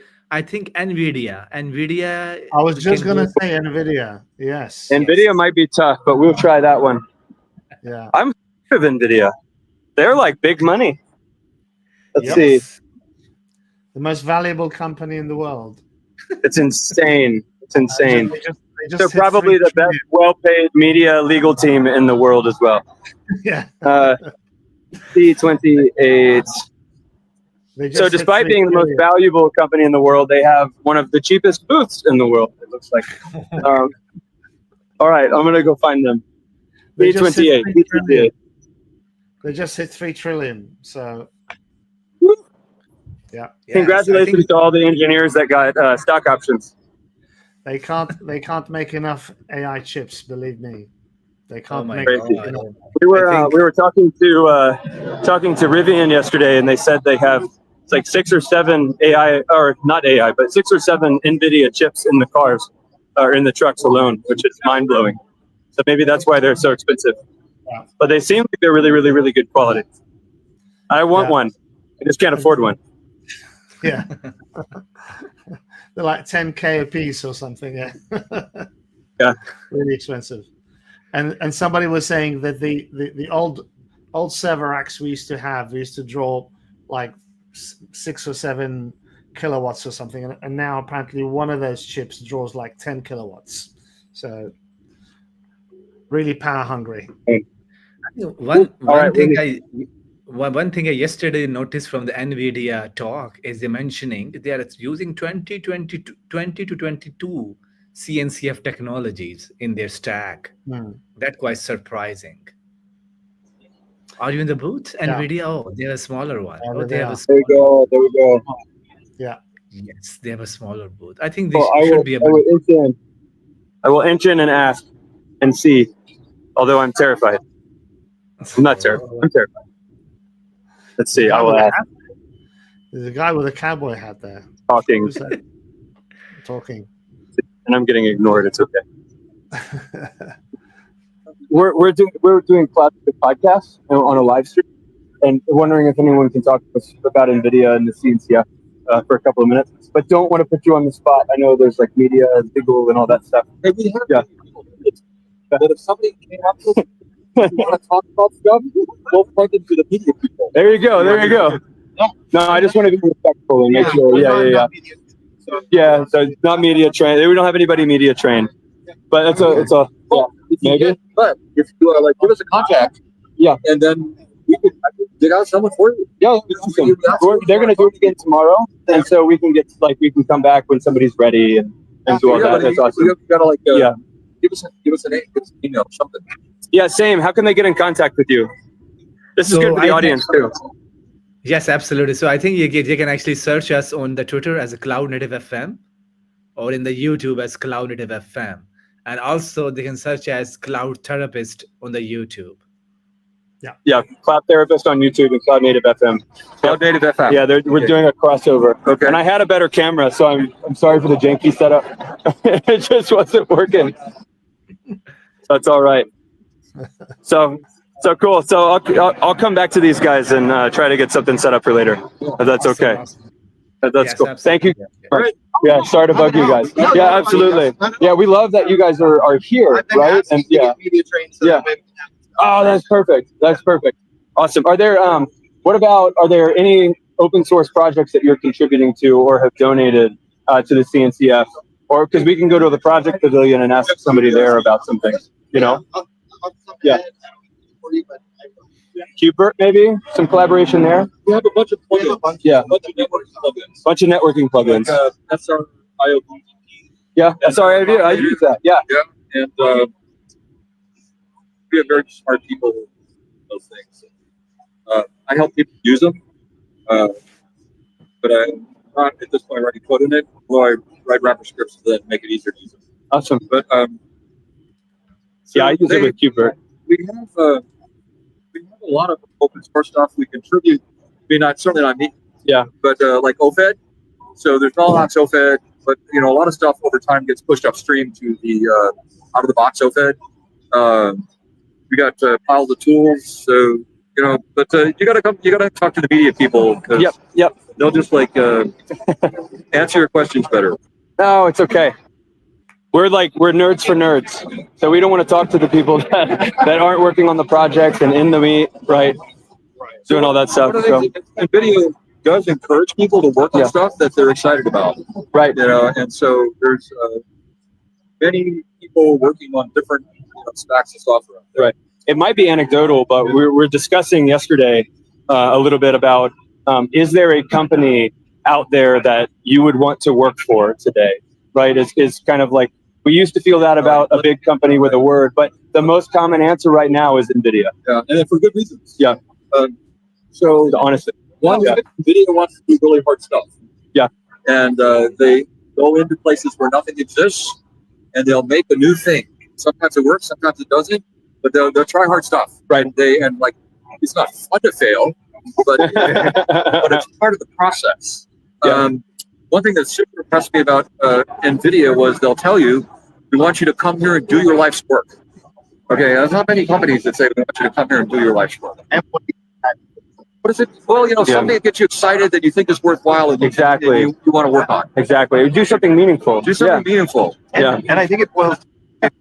NVIDIA is a developer-led organization. Right. We are practitioner-led, developer-led, and engineering-led. So I've worked at many other companies in the manufacturing space, some of which are on the floor. Yeah. That the focus has been more towards sales.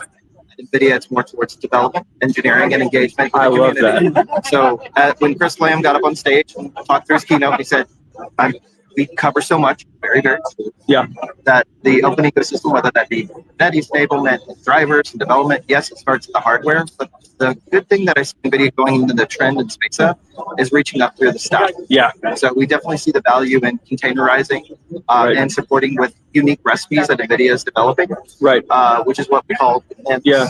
And the driver support too. And people like don't realize how helpful the active driver support is for all the different distros. So that's a big reason for even for our own companies, like adoption of NVIDIA as opposed to some of the others is that availability. And some little known secrets that people don't often know about is if you go to the developer hub, like build NVIDIAdeveloper.com, it's one of the locations. You can download and access free licensing and just start going hand. Right. And if you want to go and access a GPU, you can go to Launchpad from NVIDIA. Oh, I didn't know that. And you get free GPU access. So you get no way. Yes. So H100s, Grace Hoppers, basically a stepping stone towards Grace Blackwell, which is launching next year. That's really cool. So you can get access to all this infrastructure and trial it out.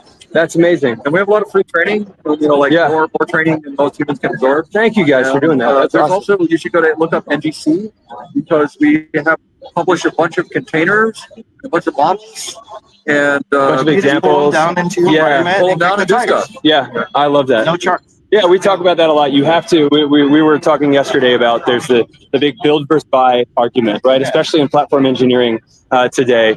But a big thing that we've been talking about has been now the idea of buy and then build, or just you start with an example or have something in place and then build on top of it or replace it. But so many solutions, you have to just start from scratch and try to do everything yourself, and that's not how you learn. So it's amazing. That's great that you're doing that. Yeah. No, that's awesome. That's killer. Thank you so much. I appreciate it. Yeah, Colin. Yeah, I definitely will swing by. Yeah, thank you guys so much. Yeah, awesome. Thanks. Oh, it was great. Did you hear all that? Okay. I think that was really nice. Yeah. Yes, absolutely. So, Colin, can you recap in a few sentences the things they actually spoke about it once again for our audience? Yeah, so I really like what he was talking about. So we brought up, we've heard several times this idea of who would you work for today if you could work for anybody, and it's been kind of hard to get answers for that. I think a lot of people are maybe shell shocked. They've definitely tried some different places, and I think that's the big emphasis for DevRel and why that's important.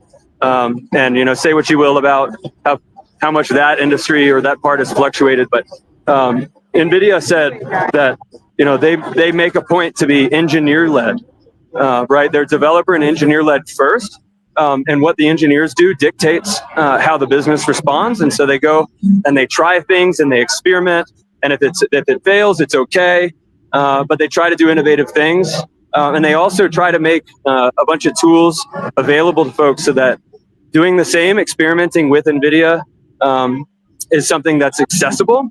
And attainable. And so he mentioned, I didn't realize they did that. He mentioned the fact that they have GPUs. You can get instant access to GPUs through the site to try things against, right? To experiment, and it's free. So I'm going to have to go back and try that. But I didn't realize that they were doing that much. So he talked a little bit about the software ecosystem and how much they're trying to invest in that. So I think that's really cool. I did not expect to hear that from NVIDIA. They were very, very, very humble. As well. And so we were talking about how wealthy they are and all that stuff now, but good for them. It sounds like they've earned it. Awesome. Thank you. So, Colin, unfortunately, we have to close off our stream today, but this has been super great for the last 2 days. So we actually set it up, and we never thought we actually do it in a way that you actually introduce a newer adventurous way of enjoying the KubeCon as well. So I think it's a virtual crab coming your way as well. It's been incredibly Thank you very much. So it's been a lot of fun. Next time we'll get a media pass, and so we'll be a lot more comfortable and we'll be prepared and we'll get a lot better answers. Definitely. Yes, absolutely. No, but this is so wonderful. Like, I think this is a new format we actually introduces. So hopefully people liked it, because not every people join the KubeCon, but they want to see what's happening in the ground. And sometimes we need to catch up with the newer companies and see why they're actually here. Like, they have set it up so much money, investing a lot of money, sending the crew from somewhere else to this place, and why they are doing it. And it's give us a sense of today, like why people in here what they talk about, what they feel about. That's a very great experience as well. But before Oh we yeah. letting off our tremendous reporter in our Salt Lake, Richard, your final conclusion to our KubeCon coverage. I think the 5 hour coverage of the KubeCon for the Yeah, last no, I three mean days. it's been fantastic, and really appreciate Colin your time as well. I think it's been wonderful, and no, I think it's been really good. I think we've learned a lot. We've had lots of guests on as well, which has been fantastic. So everybody kind of contributing their time. People at the booths, thanks to them as well for sort of being open to to the conversations and so on. And I've taken a ton of notes. There's so much more to talk about, but as we said, we can't really do the whole thing justice. But hopefully, we've kind of given everybody, a good flavor of really kind of what to expect at KubeCon, what to see, what's been happening at Salt Lake City specifically. And if you haven't seen KubeCon, this was hopefully a little flavor of that. Yes, absolutely. So, Colin, back to you. Before we wrapping up, it's your time to recap the KubeCon so far, what you have learned, what your experience, and now your commitment for doing it again for ourselves in the near future in a bunch of other conferences as well. So you need Yeah, to this recap. yeah, this KubeCon has been great. The energy here is better than it has been in years past, which is awesome. Not saying it was bad, but we were all recovering from COVID as this conference grew back up again. So it's the KubeCons of old. It's been a lot of fun. A lot of great people here. Everyone's so welcoming, accepting, right? Making everything accessible for everybody. But the amount of progress and projects that we're seeing is tremendous. You saw that with the keynote on the increase of the number of projects. We got a lot of new working groups forming in standards and finding all kinds of new ways for people to contribute. So it's amazing to see all the different activities here in the conference. And man, I can't think of a better place to be as far as, a conference you can go to that isn't a t-shirt convention is actually a place that you can go learn, right? Grow, meet some people, do something practical and meaningful and impactful, just like the NVIDIA guys said that, their company tries to do. So thank you guys for giving me the chance to hang out with you guys while I get to experience this in person. I just wish you were here. So maybe next time we all do it in person. Next time. Absolutely, 100%. 100%. Which we definitely want. This our commitment is going as well, and you actually gave us a wonderful flavor of the KubeCon this time around as well. So I think for this is our actually last day of the coverage we actually planned today. So we never thought we actually been successful with that. We never thought like people are as easy as accessible as we thought it to be. So it's been everybody accessible. The friends joining us from the Fermion booth, from the GitLab people, for the bunch of Victor Farsek joining. So it's a very good experience. So I believe in the near future, for the future KubeCon, we have to prepare up front because we have some guest, we have some field reporter, we have some virtual reporter. So it's time to create a CFP flowing for KubeCon live coverage as well.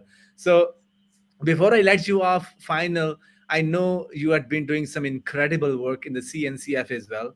And also, I do want to call out Chrome.io as well, what you guys have been doing. So on a closing remarks, can you tell us what is the aim of your company doing some of the work in the cloud native space, and what you guys have been actually quite experimenting quite recently in Chrome.io? You were a little quiet there because it got really, really, really loud for a second. Okay, no, I'm saying like for before we leave off the conversation, you have been doing Chrome.io, you have been building stuff in the Chrome.io. So we are going to every single booth, but it's now want to tell people like what is Chrome.io and you are doing in this space.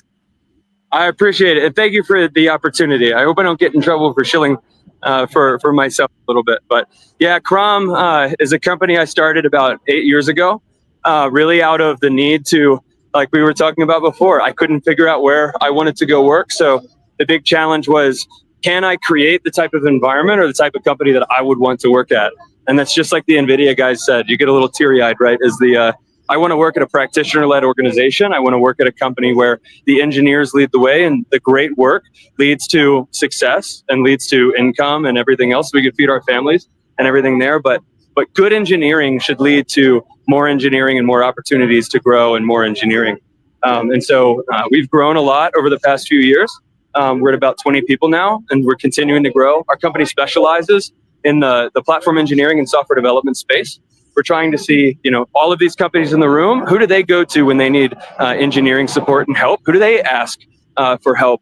They can't always do it themselves. So we're trying to be that caliber of organization from a software development standpoint. But what we do is we go into organizations and we put boots on ground and work hand in hand with their engineers to advocate for them and to show them the ways to do modern software development, primarily through cloud native, and also work with the infrastructure teams to help them gain the capabilities to give back to the developers the capabilities to ship the software that they actually need to deliver value to the customers.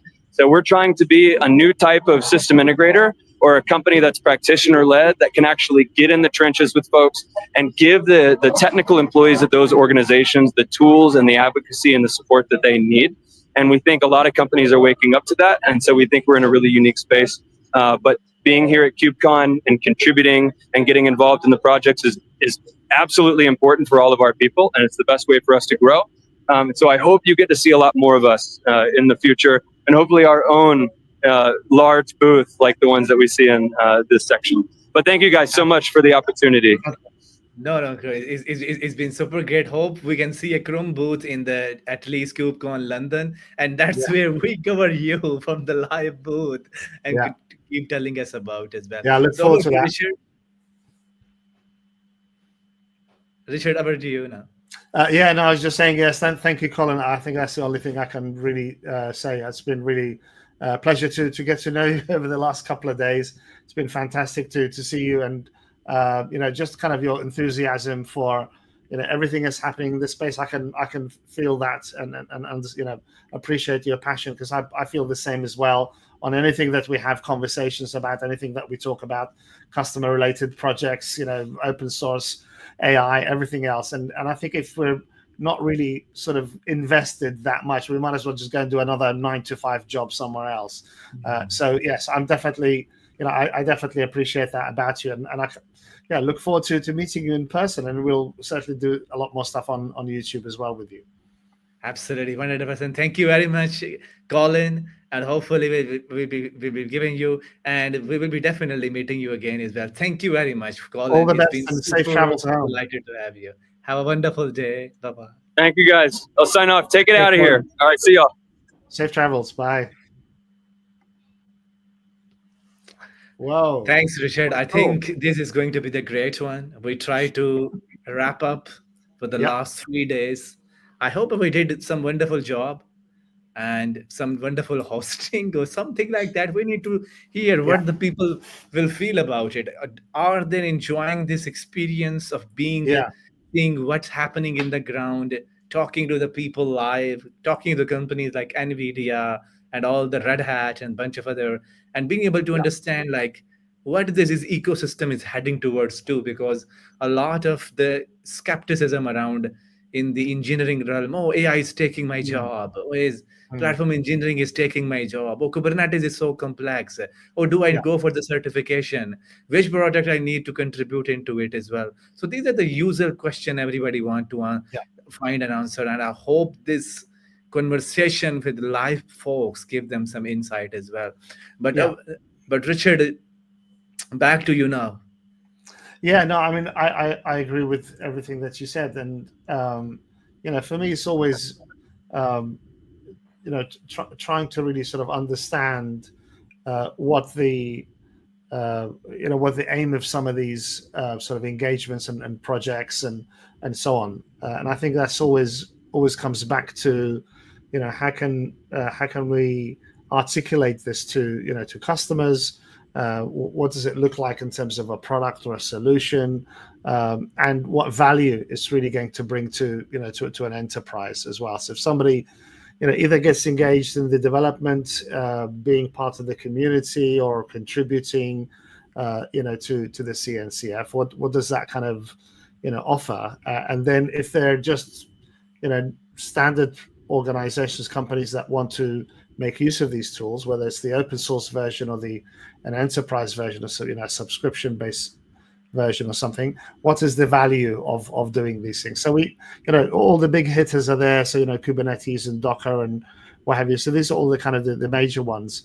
The one I really kind of wanted to highlight a lot more was these smaller sort of organizations that are trying to kind of make things easier and the job of the developer easier than maybe they would do without those types of tools. So I do appreciate that. And as I said earlier at the beginning of the live stream, I want to see the CNCF really put those kind of folks more in the spotlight, so they can actually get the exposure going forward. And it's not always just AI and Kubernetes and and containers and stuff like that.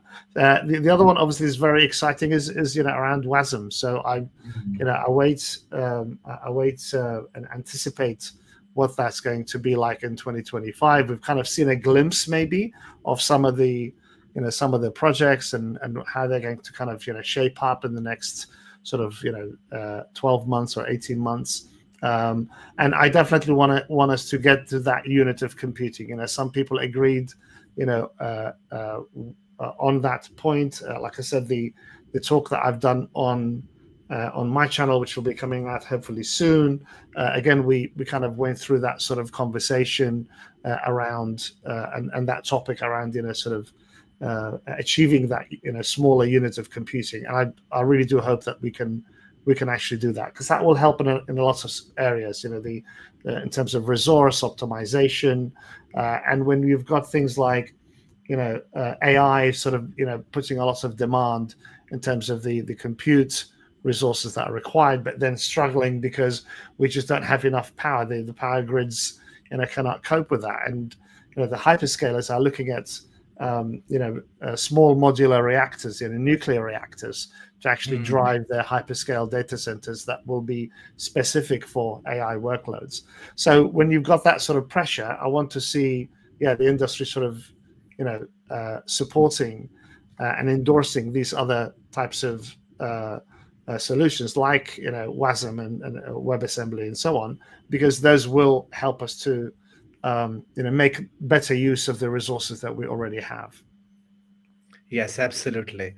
And I think these are the spaces you have to look forward to as well in the near future as well. I think WASM, platform engineering, supply chain security, generative AI on every plate or any bucket, even if it's a platform engineering, WASM, AI, but these are the big thing as well. But I think before we let off, I think it's all around striking the balance of where you are. I think someone in my early career gave me these wonderful words: try to map your existing technology, existing knowledge in the newer skill set.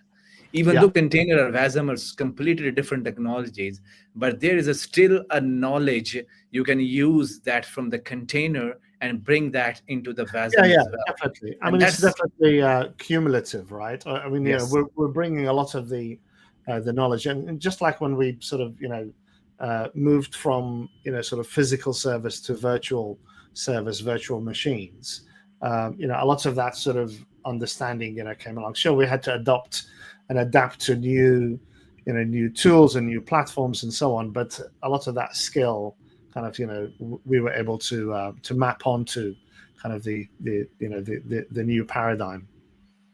Yes, absolutely. So I think during the KubeCon we will see, and we will try to recap in the near future what new trends are coming out. I think as from the ground we see there's a lot new, but we see there's what already been there. Now people figuring out how to run businesses out of it as well, how to make transitions simpler, how to align the technologies with people. And these are the biggest struggle with that are. And I think this notion is not bringing newer trends, but the existing technologies has become smoother for the enterprise adoption as well. But we're definitely recapping from the KubeCon Salt Lake in the near future as well. But I think before we signing off from here, we will try to see in the near future, will this format of once our reporter from field reporter joining us and speaking to people, asking our questions to them and translating their question back to us, and also answering the live audience question, will this become a hateful? We have started this new innovation. Hopefully we'll see some how far we can go with it as well. And also I think in terms of appreciation to Victor Farsik, Courtney Nickerson, Thorns Honston, Sebastian Huckleberry, and Colin Griffin, and Jason Morgan, and I hope I'm not actually, and Abby Bangser, and I believe that's all. Liz Wright. Liz Rice, absolutely, I'm missing it. Bill Mulligan, Bill and Morgan, Cheryl Hung. yes, and I think, and Mourinho, which you also say hi during the stream as well. And I think Atul Priya Sharma from the CNCF ambassador. This is great to see you all from a very far away and seeing you and monitoring you what you are doing in the KubeCon as well. So if you're listening and watching to us, thank you very much for joining our stream Very much so, and appreciate that. sharing your time with us. With that, thank you very much, Richard. It's our collaborative session for our It's been two wonderful. YouTube channel. Thank you. And it's been great, and I really like the effort you put on educating people around all the newest stack and the newest trends and around the AI or the platform engineering, and doing the great work you have been going on. So thanks of congratulations for that, and hopefully we actually gain more partnership for the KubeCon London and some of the other conferences as well. So any final words for Richard before we leave off today? No, thank you. No, just it's been wonderful to really sort of do the coverage. Like I said, we're never going to be able to do it justice, but hopefully, like I said, it's kind of given whoever's been watching and whoever's watching this as a replay, and it's kind of given them a flavor of kind of what to expect at KubeCon, and specifically what happened at KubeCon in Salt Lake City as well. Thank you to all our guests. Thank you to Colin specifically for kind of being our roving reporter for the last couple of days, which was fantastic of him. Really appreciate him spending the time with us, and it's been wonderful to actually get to know him throughout the last couple of days as well. And thank you as well, Saim. It's been wonderful to co-host this with you. As you said, we will do a bit of a recap maybe at some point. We'll certainly, I think, tease out some of the the interviews and questions that we've had. I think there's lots of material there that we can go back to and maybe tease some of that out and kind of focus on those points a little bit more. I think in our sort of roundup of KubeCon in Salt Lake City. And hopefully everybody's enjoyed it. Please, provide us some feedback. I think that's always welcome. I'm always kind of open for feedback. If there's any particular topics you want us to focus on, anything that was at KubeCon that we missed out and you wanted to kind of, do a little bit more about it, whatever, let us know and we'll try and set that up. I hope everybody's really enjoyed it. Yes, absolutely. And we look forward to see the comments, what people are experiencing it as well. And throw some question for us if you want to cover some new podcast and you want any new topic you want us to cover for the guest from the KubeCon or this YouTube channel as well. But with that, it's been a marathon coming to the end. This is the longest stream I believe we've ever recorded in our YouTube channel. It's about a 3 hours of our consistent 120-minute sticking into the chair is not an easy job. But how we did it, we need your feedback and honest opinion on that. With that, signing you off from Cloud Native FM and signing you off from Cloud Therapist YouTube channel. And we look forward to seeing you in the near future. Bye-bye, everyone.